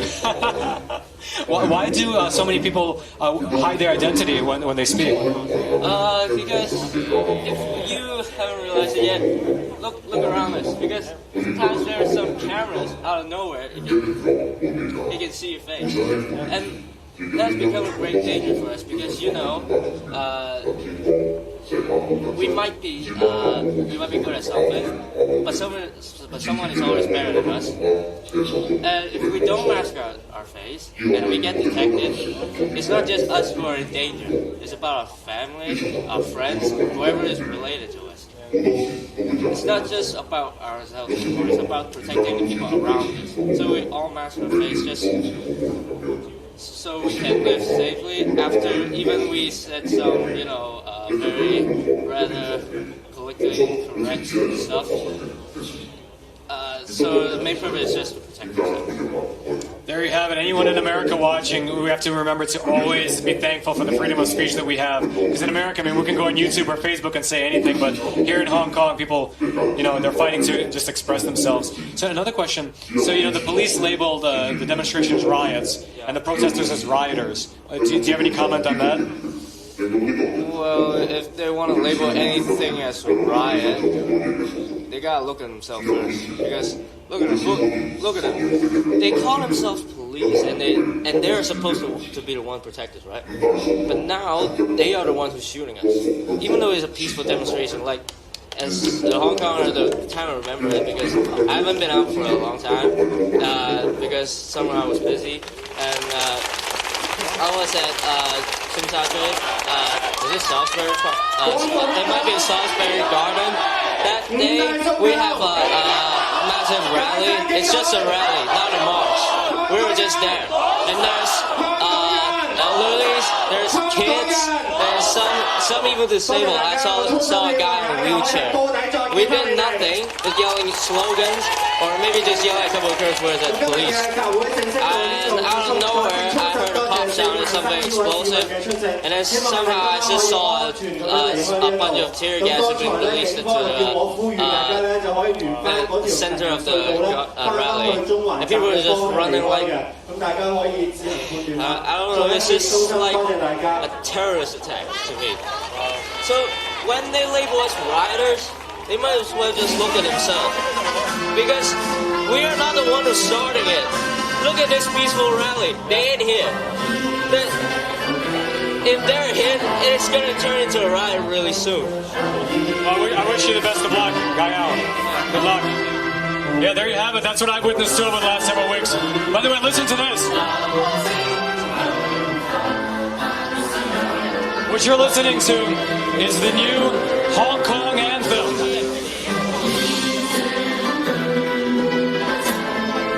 I would recommend, if you don't know the words, Google the Hong Kong anthem and look up the lyrics. They're beautiful.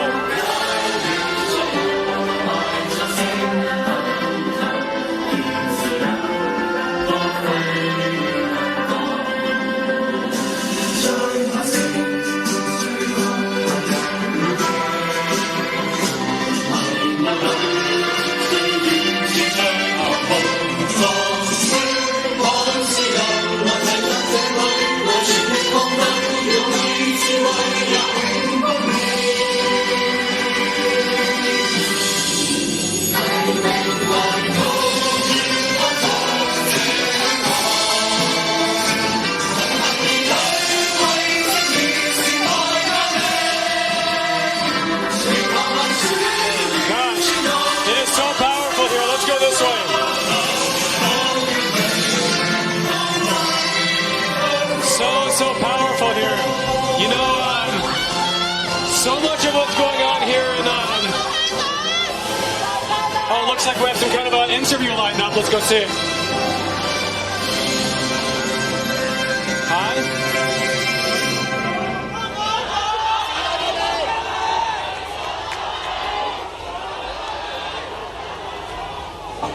I can go up here? Really? Oh, okay. So let's go. So we're, I guess, so the cameraman said we can actually go up on stage, I guess. So here we are. Probably the best view in the house. Take a look this way. So this is the 6-month anniversary of June 12th, when the police escalated their violence against the protesters, designated them as rioters, began using tear gas, and putting protesters behind bars. So the people here are demanding 2 things out of the 5 demands. 1 is the removal of the riot designation, and 2 is the release of all the protesters from jail. Extremely peaceful protest. Unbelievable how many thousands of people, and yet how quiet it was throughout the entire protest. So here we are. So we have actually our producer says that we have an interesting interview lined up. So let's go and take a look. Can I see you again? Nice to meet you. Hi, I'm Cyrus. Cyrus? I'm Cyrus. I'm a registered nurse working in public hospital. Oh, great. So you're part of the nurse union? Yes, I'm one of the officers of my union. Okay. Yeah. And what brought you out here today? Yeah, I'm one of the guest speakers as invited by the organizers. Okay. And what was the topic of your speech?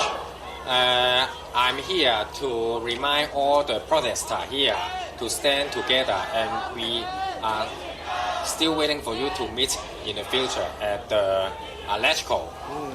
And I would like to remind all protesters not to convey their personal particulars and protest experience within the public area in public hospital, as there may be some police in disguise may overheard their experience and try to monitor or follow. Wow. Now, can you tell, so a lot of our viewers are from America, can you tell them exactly what you're referring to? Because I've heard that police sometimes wait at the hospitals to arrest people as they're heading back from parades. At the very beginning of the protest, June, still many injured protesters came to the accident and emergency department for their injuries, and they openly discussed their condition in a public area, which led the police overheard, and the police may follow or monitor their clinical pathway. So they try to arrest those protesters in accident and emergency department or in war. Can you imagine? So the police actually wait for the injured protesters to get to the hospital, and they arrest them there. So what's been happening now? I've heard that a lot of protesters, even if they get severely injured, they don't go to the hospital. So where do they go? Yes, since it has been rumored that one registered nurse in accident and emergency department try to leak some personal particular of the protester to the police, and this behavior frightened nearly almost all protesters. They try to safeguard their personal particulars in order not to be leaked at the accident and emergency department, so they don't go to the accident and emergency department for their injuries. But this is particularly dangerous if they got head injuries, as it may result in severe fatality. Yeah, well, thank you so much. Thank you so much for coming out here and then speaking to the protesters. I wish you the best of luck. Yeah, thank you for your interview. Thank you. Yeah, for sure. There you have it. And actually, I spoke to some volunteer first aid people, and they said that's exactly what happens. People, even if they get deep lacerations, they require stitches. They're still afraid to go to the hospital because they fear that the police are waiting for them there, and they might just get arrested. Now that is something else, right? But what's actually wound up happening, I heard that these underground clinics that have popped up of medical professionals who support the protests, and they help the protesters get things like stitches off the books. That's interesting, because one of the things is that the whole protest movement is basically student-led. It's young people doing this, right? But behind the scenes, there's a lot of older people, like medical professionals, who are helping out. Take a look at this. Hello. Oh, hey. So here we have a famous singer who was... No. Just a normal Hong Kong people. No, local famous, because you're up on stage, so now at least 10,000 people know you. Oh, yeah, really? I don't know. Yeah, maybe. So what was it that you sung today? The song, right? Yeah. It's my new song. Yeah. It's for the protest. This 呢個運動係一個其中一個打氣。This movement, it's like a song to encourage people. Wow. Because 因為喺呢個即係半年入邊咧，其實我自己本身都因為一啲好多唔同嘅網民啦，譬如香港嘅手續改編過嘅一啲歌曲，令到我自己都曾經喺一啲好多徹夜難眠嘅日子裏邊咧，幫到自己打咗一啲氣。咁我都覺得，即係我作為一個歌手，我會唔會我自己都做一首歌，可以幫翻唔同嘅手足去打氣咧，所以就會有呢首歌嘅出現。So he said that a lot of netizens created songs that encouraged him, so he wanted to do his part and also create a song that can help the protesters at the front lines feel better. So one of the things, like when I hear the Hong Kong national anthem, it makes me feel so good. Well, how does it make you feel? 即係個光榮嗰首歌，佢覺得即係佢好感動啦。你點樣？我諗呢首歌係我哋呢個運動嘅一首好重要嘅一首歌曲。咁我諗我哋每一個香港人，只要你真係好愛香港，好支持呢個運動嘅話，呢一首歌每一粒歌詞、每一粒音都係不停咁樣打動我哋嘅心嘅。即係我同好多手足都一樣咯。Yeah, he said it's a very important song to this movement. For every protester who hears it, it really touches their heart. Okay, and then one last question. So a lot of like artists, they actually even if they support the protests in their heart, they sometimes don't come out. They sometimes hide it. What would you tell them? 我自己覺得即係去到呢個 moment， 因為我自己認為你今次係一場仗。我哋香港打緊仗，我覺得我哋唔可以再存在一啲畏懼，因為一啲物質嘅畏懼或者一啲權力嘅畏懼，我哋就係要對抗一啲政權。偏偏可能佢哋好多 artist 係因為呢個政權嘅一啲暴行咧，就令到佢哋唔敢發聲。咁我自己本人係非常之唔接受嘅。我希望可以，所以我自己就好身體力行去出嚟去支持呢件事。咁我希望可以用到我哋每一個人嘅士氣，每一個人嘅行動，令到更加多人出嚟一齊去支持香港市民，一齊去支持呢個運動，更加多藝人一齊出嚟。當然呢樣嘢係非常非常之難嘅，但係唔難都希望可以繼續做落去咯，係咯。So he said, right now we're waging a war, so it doesn't matter whether people fear the material loss or any other fears. People shouldn't be deterred. People should come out, whether it's artists or other people, to really put an effort because we're facing a regime that's clamping down on people. Yeah, that's true. Thank you so much for coming out here. Your music was beautiful. Yeah, thank you. Yeah, no problem.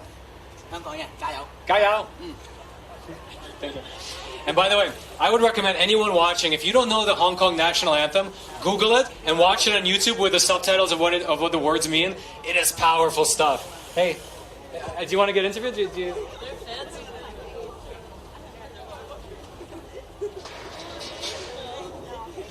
Oh, no? Okay. Wow, take a look at this. So, by the way, this is one of the things that I found so interesting in the Hong Kong movement. People clean up after the rallies, after the protests.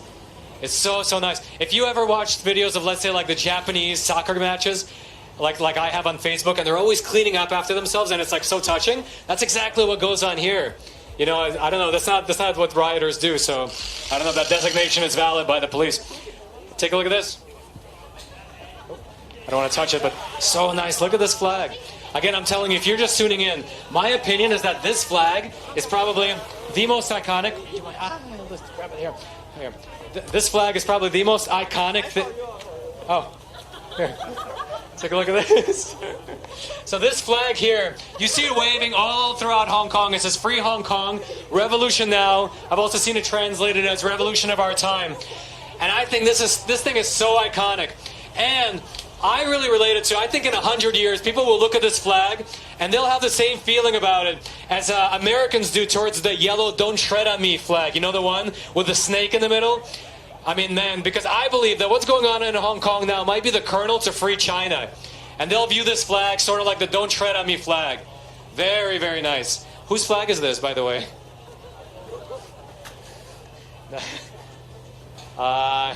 So there's a guy who gave me this flag. So my producer is trying to tell me something, but it's in Chinese. So I have yet to learn Cantonese. That's something I'm still working on. So yeah. Yeah. So whose flag is this? Here you go. Thank you so much. All right. So let's make our way to the front. Sorry. So let's make our way to the front. About 2 weeks ago, we were here at Edinburgh Place for a Thanksgiving Day rally. And at that time, you see right now it's cleared out, right? There's almost no one here. And so what we did was we actually stopped the live transmission and we cut broadcast. But what wound up happening was that as soon as the people came outside, the riot police were waiting out there, and then a big scuffle happened. We actually have that on camera, but we wasn't live, right? And so we're not going to make that mistake again. We're going to go all the way out and see if anything's going to happen. So let's take a look. So if you're just joining us here, we're at the very tail end of the United We Stand rally right here at Edinburgh Place in Hong Kong. It was amazing. It was electrifying. The energy here was just, you could feel it pulsating. And what the people were here for is that today marks the 6-month anniversary of June 12th, when the police designated the Hong Kong pro-democracy movement as a riot, as the protesters as rioters. They began to escalate their violence. They began to use tear gas and arrest the protesters. And so the people here, I would estimate several thousand people were here calling for two things, 2 of the 5 demands. 1 was to take back this rioter label, and 2 was to release all of the protesters who have been arrested. So, we spoke to quite a few people. Everybody we spoke to was very rational. All the answers they gave were very measured. So at the very least, I can tell you that here it was very peaceful. Not at all like the riots you sometimes, Which, by the way, this is something interesting. I don't know if you know about the media situation in Hong Kong, but almost all of the media here have bowed to the communists. And so even though the rally was extremely peaceful, I'm interested to read the papers tomorrow to see how they frame it. So let's go see it. Let's go see what's going on here. And one of the things that has really stuck out to me was that in Hong Kong, the entire society has come out in support of the pro-democracy, pro-freedom movement. And so you get some of the most creative people coming out. And so I've seen murals, I've seen posters, I've seen flags that are so beautifully drawn and so creative.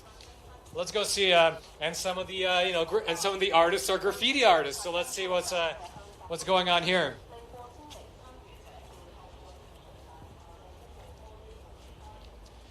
So you see, you find this throughout Hong Kong right here, 831. This refers to August 31st, when the police stormed Prince Edward Station. There was a subway station, and they beat people indiscriminately.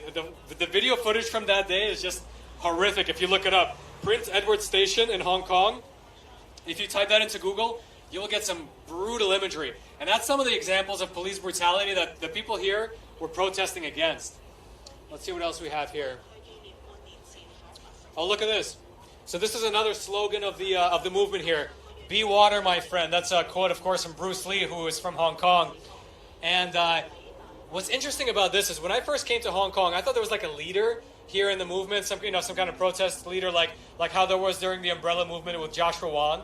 But actually, there's basically no leadership. It's all kind of organized online, things sporadically, and not sporadically, but organically organized parades, rallies, things like that.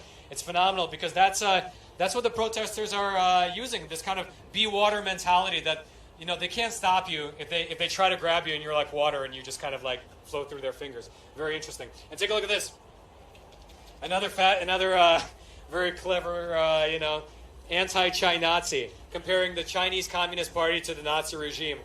By the way, not a far-fetched designation in the least, if you know about the history of the Chinese Communist Party. So let's and I don't know if you can zoom in that close, but by the way, you see so many interesting little like you see this comparing Carrie Lam to looks like a demon. You got a little kind of protest movement here. Here you have, this is interesting. So the main star of Mulan, right? She came out against the pro-democracy movement and pro-police. So a lot of posters you'll see are anti-Mulan, anti the Mulan movie. You got the pep. You got the cute little frog. Our assistant producer said something. Oh, there it is.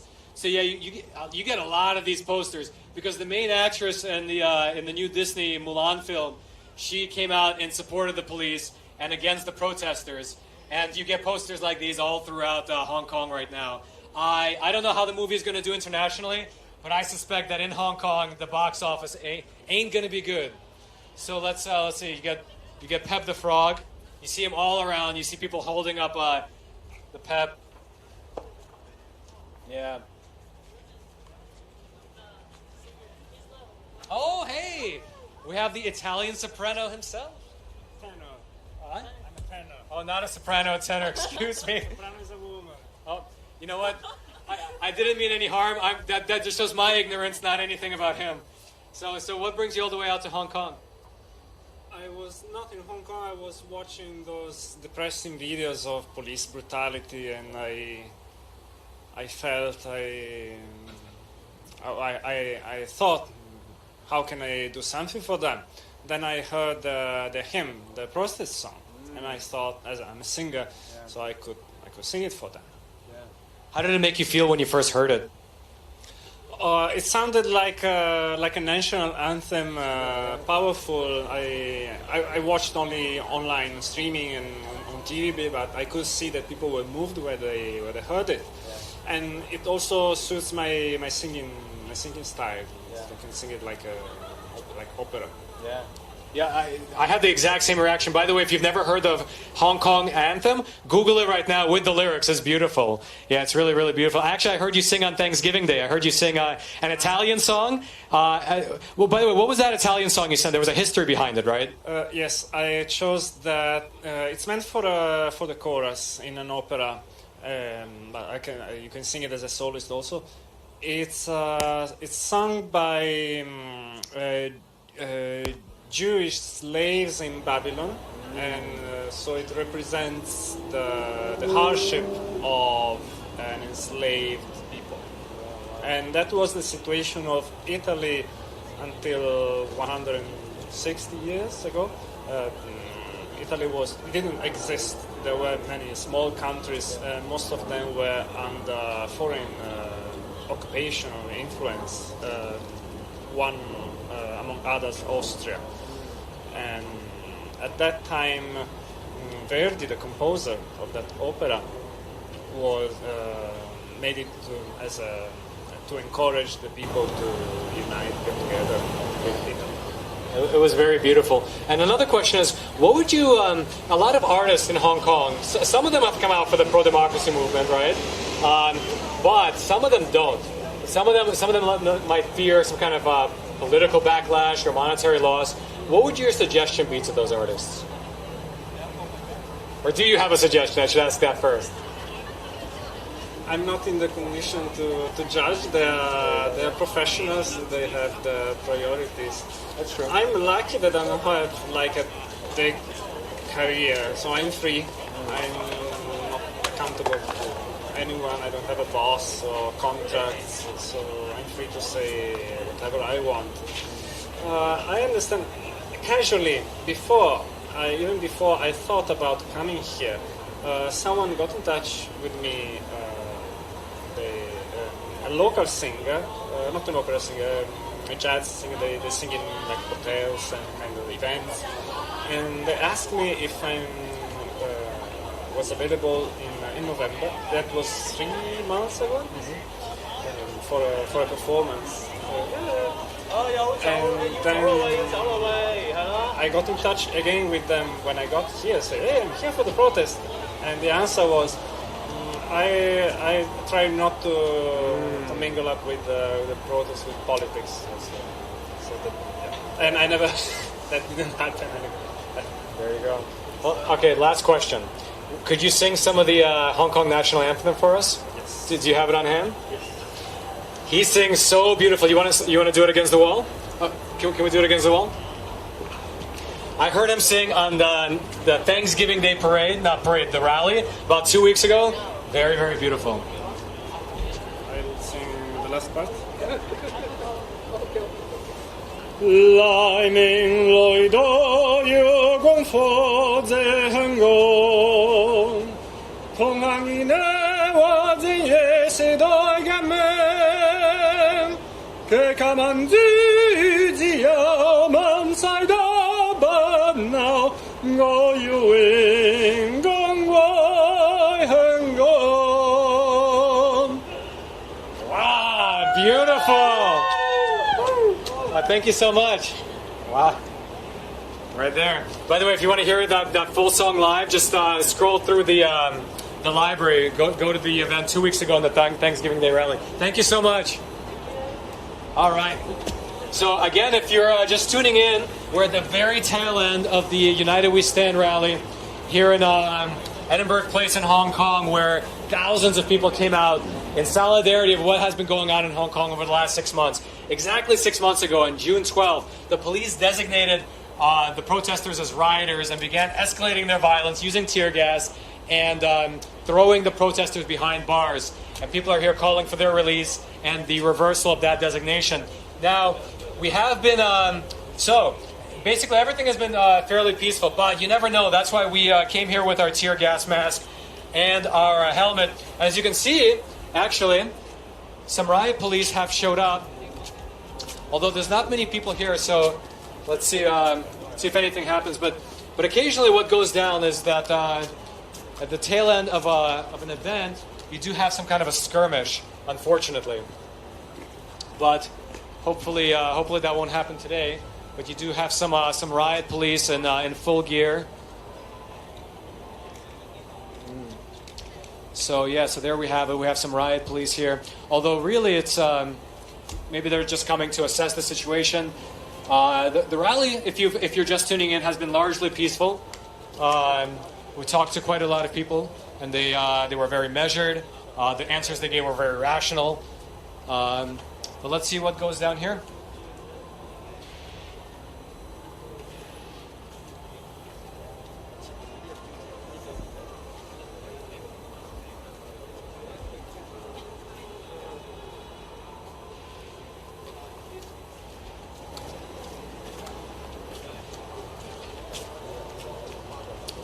So actually, a fairly large contingent of riot police are showing up. I wonder if they're showing up just to... actually, I have no idea why they would show up, because everything is so... Pretty much everyone has gone home by now. So, I don't know, let's go take a look. Let's go take a closer look.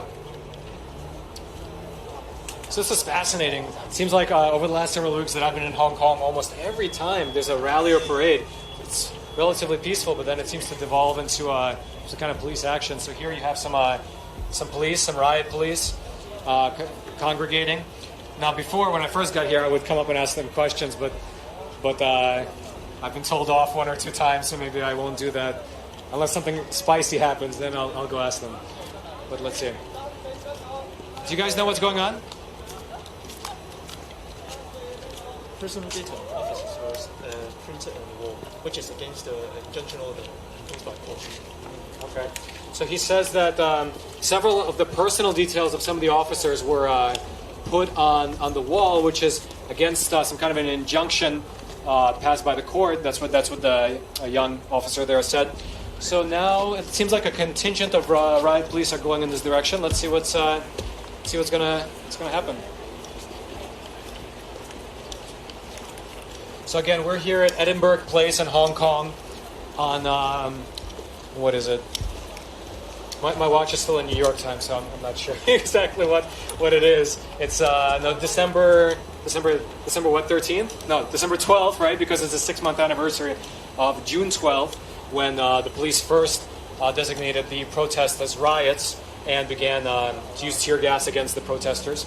So let's see where it goes. It seems like basically everything is over, but there's a contingent of riot police ahead of us walking this direction. Now typically, we did anticipate this, so we do have our gas mask and we do have our helmet, just in case. But yeah, so far everything is still generally peaceful.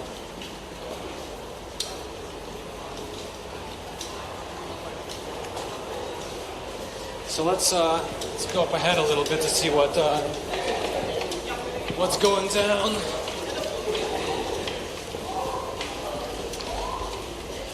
So as you can see, we're here on the pathway to Edinburgh Place with some riot police who have showed up at the tail end of the United We Stand rally that just concluded. It was 7 to 9 here in local Hong Kong time. And it seems like basically it has cleared out for the most part. Pretty much nobody is left here. but small contingent of riot police going in this direction. We're just following them to see what's going down.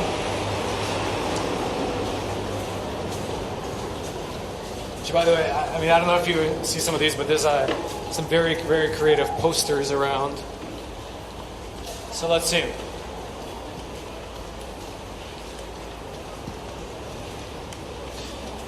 So this has generally been my experience being in Hong Kong over the last several weeks, where you get these rallies, these parades. Generally, they're very peaceful, but they tend to devolve at the very end into riot police with tear gas, rubber bullets, and mace flying. You know, I don't have much comments as to why, although some of the people who interviewed do. But here we are.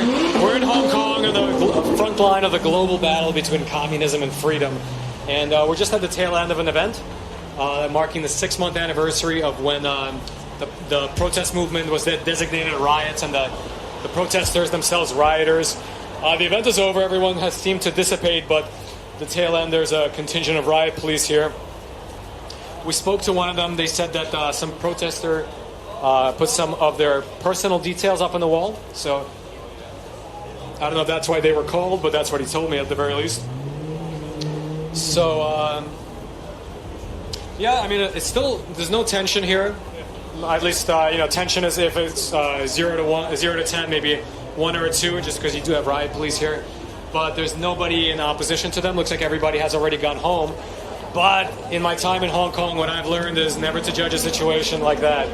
You never know what'll happen. You never, absolutely never know what'll happen. Because 1 minute it's peaceful, and the next minute you got to grab your gas mask and get it on ASAP. So here we are. So it looks like just standing around to see what'll happen. But yeah, you just have the riot police here, and basically a few of the press, such as myself here. But that's about it. But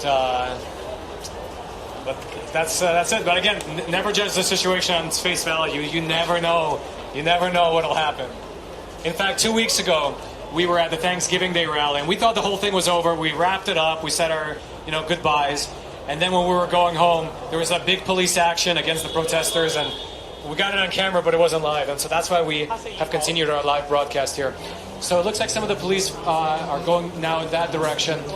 The people you see coming out here, it does not look like they were in the event. It looks like they're just people who are just walking by. Although, maybe not. I interviewed that guy earlier. So it looks like the police are going in that direction. You have 2 riot police standing by here. I don't know, do you want to...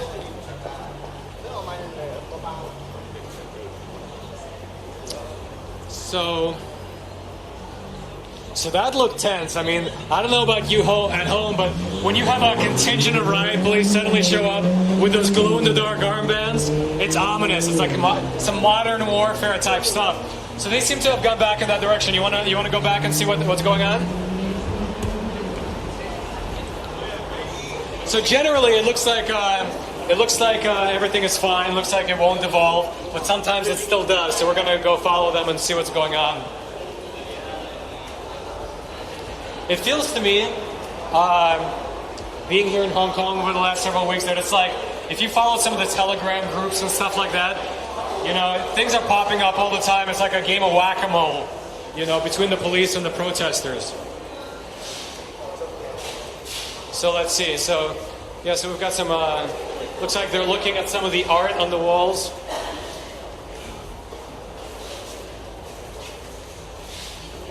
So, looks like maybe they're taking some of the things down.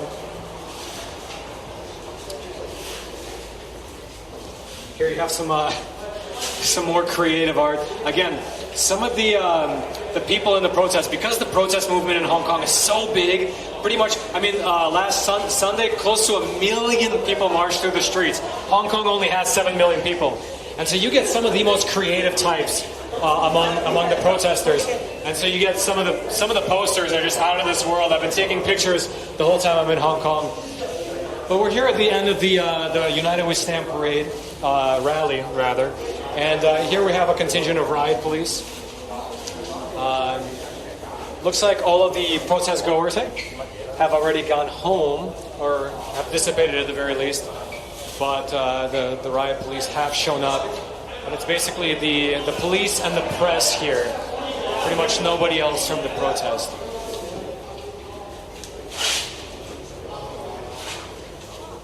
It's again, it's so creative. I usually take a photo when I see a really creative art like that.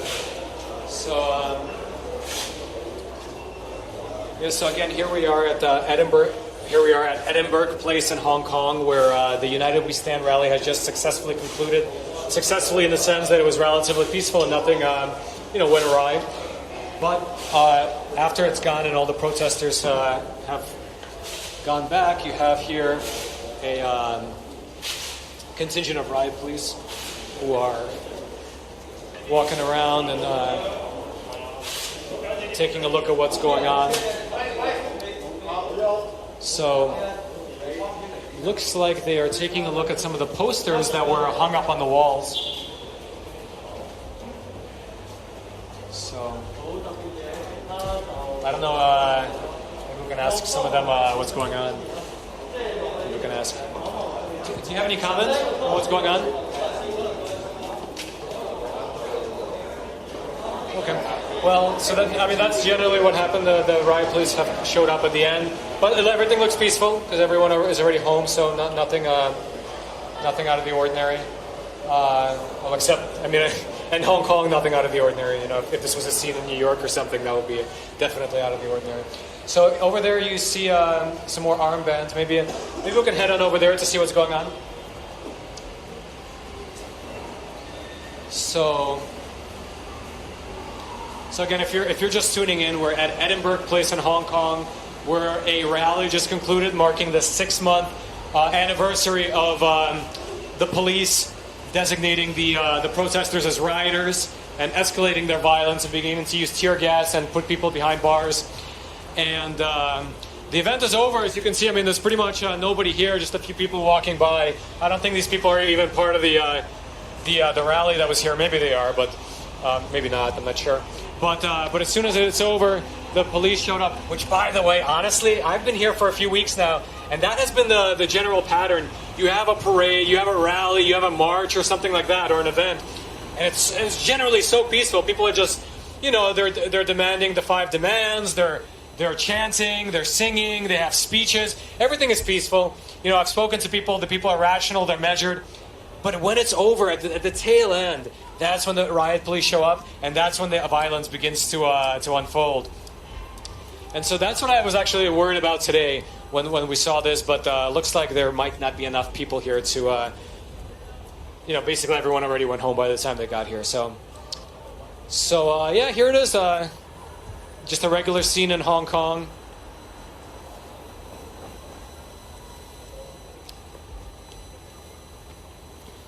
So.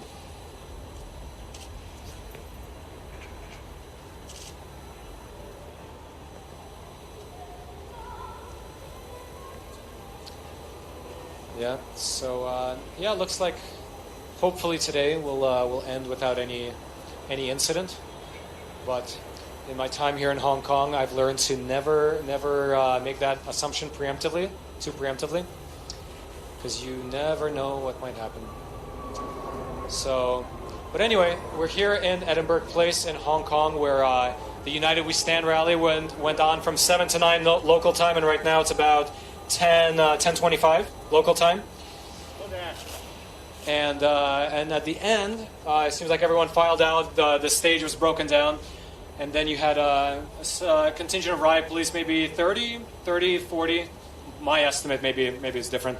Riot police show up, taking a look around now. Now it's just basically the police and the press. Not so many protesters are around. So that's the situation here. And if you are looking for, let's see.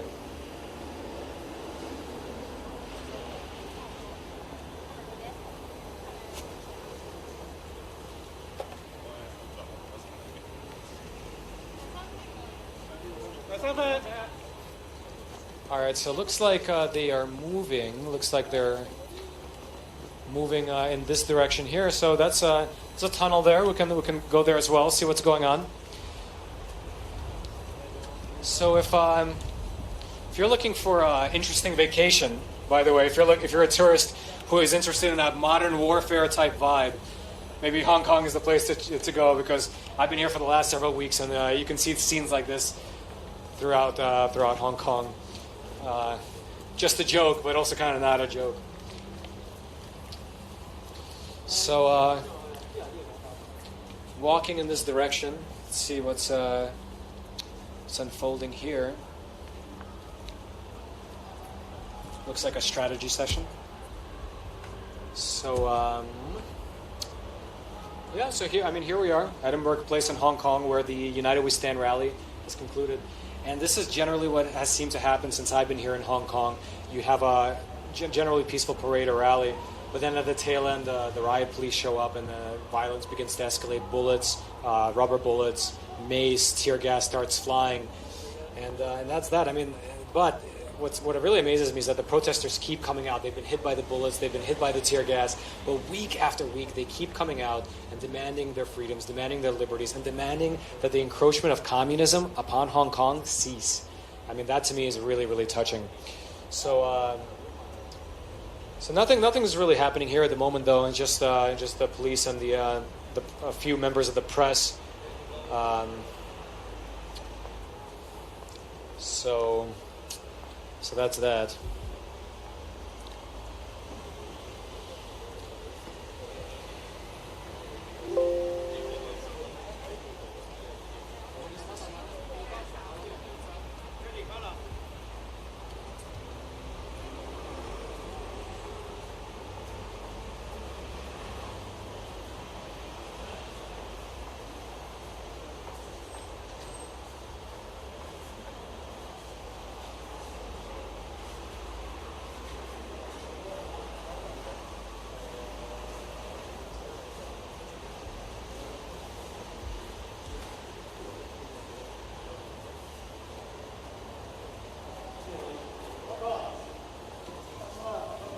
Okay, so the riot police look like they're moving out in this direction here. So they showed up at the tail end of the parade when everyone had already dissipated, and as you can see, I mean, man, they're fully armed. This is something that really has touched me quite a bit. That the protesters they've been hit with rubber bullets, they've been hit with tear gas. Some of them have even been shot with live rounds. But they keep coming out, man. They keep coming out and demanding their freedoms, demanding their liberty, and demanding that the Chinese Communist Party stop its encroachments in Hong Kong. Man, that is brave. And another thing is, as an American, what's going on right now in Hong Kong in 2019, to me, is really similar to what happened in America in 1776. Really, really similar. There's a war here. There's a type of war here. You can call it a culture war, although it's starting to sip into the streets. It's a war between communism and freedom. That's the only way you can really frame it properly, in my opinion. It's a war between communism and freedom. And the protesters, I mean, they've been getting hit with all types of stuff: rubber bullets, mace, tear gas. But they keep coming out week after week. It's been already 6 months since the police have labeled them as rioters and began to escalate their violence. But here they are. Here they are. So nothing much is happening. I don't know what could happen, honestly, given the lack of. Yeah, my producer says that since nobody's here, the only thing that could possibly happen is that they throw tear gas at the press. He said that as a joke, although given the reality of the situation over the last several months, it's only partly a joke. Anyway, so once again, we're here in Hong Kong at Edinburgh Place live, and we had a successful. Well, they had a successful rally, meaning it was a peaceful rally. Ended at 9 o'clock, and as soon as it ended, the riot police began to show up. And what has typically been happening in Hong Kong is that there are these parades, these rallies, these events that are generally peaceful, but at the tail end, the riot police seem to show up, and then all of a sudden, tear gas, mace, and rubber bullets begin flying. And to me, as an outsider looking in, it seems really similar to what has happened in America in 1776, because in my opinion, this is really a war. It's like a culture war, although it's starting to seep into the streets. And it's a war between communism and freedom, right? And from a certain perspective, this war is global. I mean, there's a global war between communism and freedom, but this is the front line right here in Hong Kong. This is where the Chinese Communist Party has their teeth. They have their teeth sunk into Hong Kong, and the Hong Kong people know that. They know that, especially with the extradition bill that was going to be passed by LegCo about 6 months ago. A lot of people have woken up to the fact that the Chinese Communist Party has been encroaching upon Hong Kong like mad, and they are fighting back, and they are fighting back hard. I mean, the protesters I've spoken with, they've been hit by tear gas. One lady I spoke with has been hit with tear gas so many times that by the taste of the tear gas, she can tell what type it is. They've been hit with rubber bullets, they've been hit with mace, and yet they keep coming out week after week to demand their freedoms, demand their liberties, and demand that Hong Kong remain free and free from communism. So, you know, in my opinion, that's fairly brave, but that's just my opinion. So, again, we're here at Edinburgh Place, where a contingent of riot police have come out at the tail end of the United We Stand rally. The rally itself was very peaceful. That's my opinion, but you can take a look at the footage that we have over the last 3 hours. You can make a decision for yourself. But we've spoken to a lot of the protesters here. They were very measured, very nice, very rational. But as happens, as soon as the protest is over, the riot police show up. I'm personally, you know, as just the press, although as a person who doesn't want to see violence happen, I'm glad that they didn't show up like 20 minutes earlier when more people were here, because what typically happens is that the situation devolves into tear gas, mace, and rubber bullets flying when the riot police show up. But luckily, by the time they showed up, there was pretty much no one here except for the press. So nothing much has happened. It looks like they're filing back out where they came from, around the corner there. Yeah, so there we have it. There we have it. And if you're looking for honest news, real journalism, check out the Epoch Times newspaper. It's real news. We're here in the front line in Hong Kong, but we're also in the front line around the world, documenting, among other things, the global battle between communism and freedom. So if you want honest news, real journalism delivered to your home every single week, go to readepic.com or click that button below and get the newspaper yourself. You'll absolutely love it. We deliver to all 50 states in America. So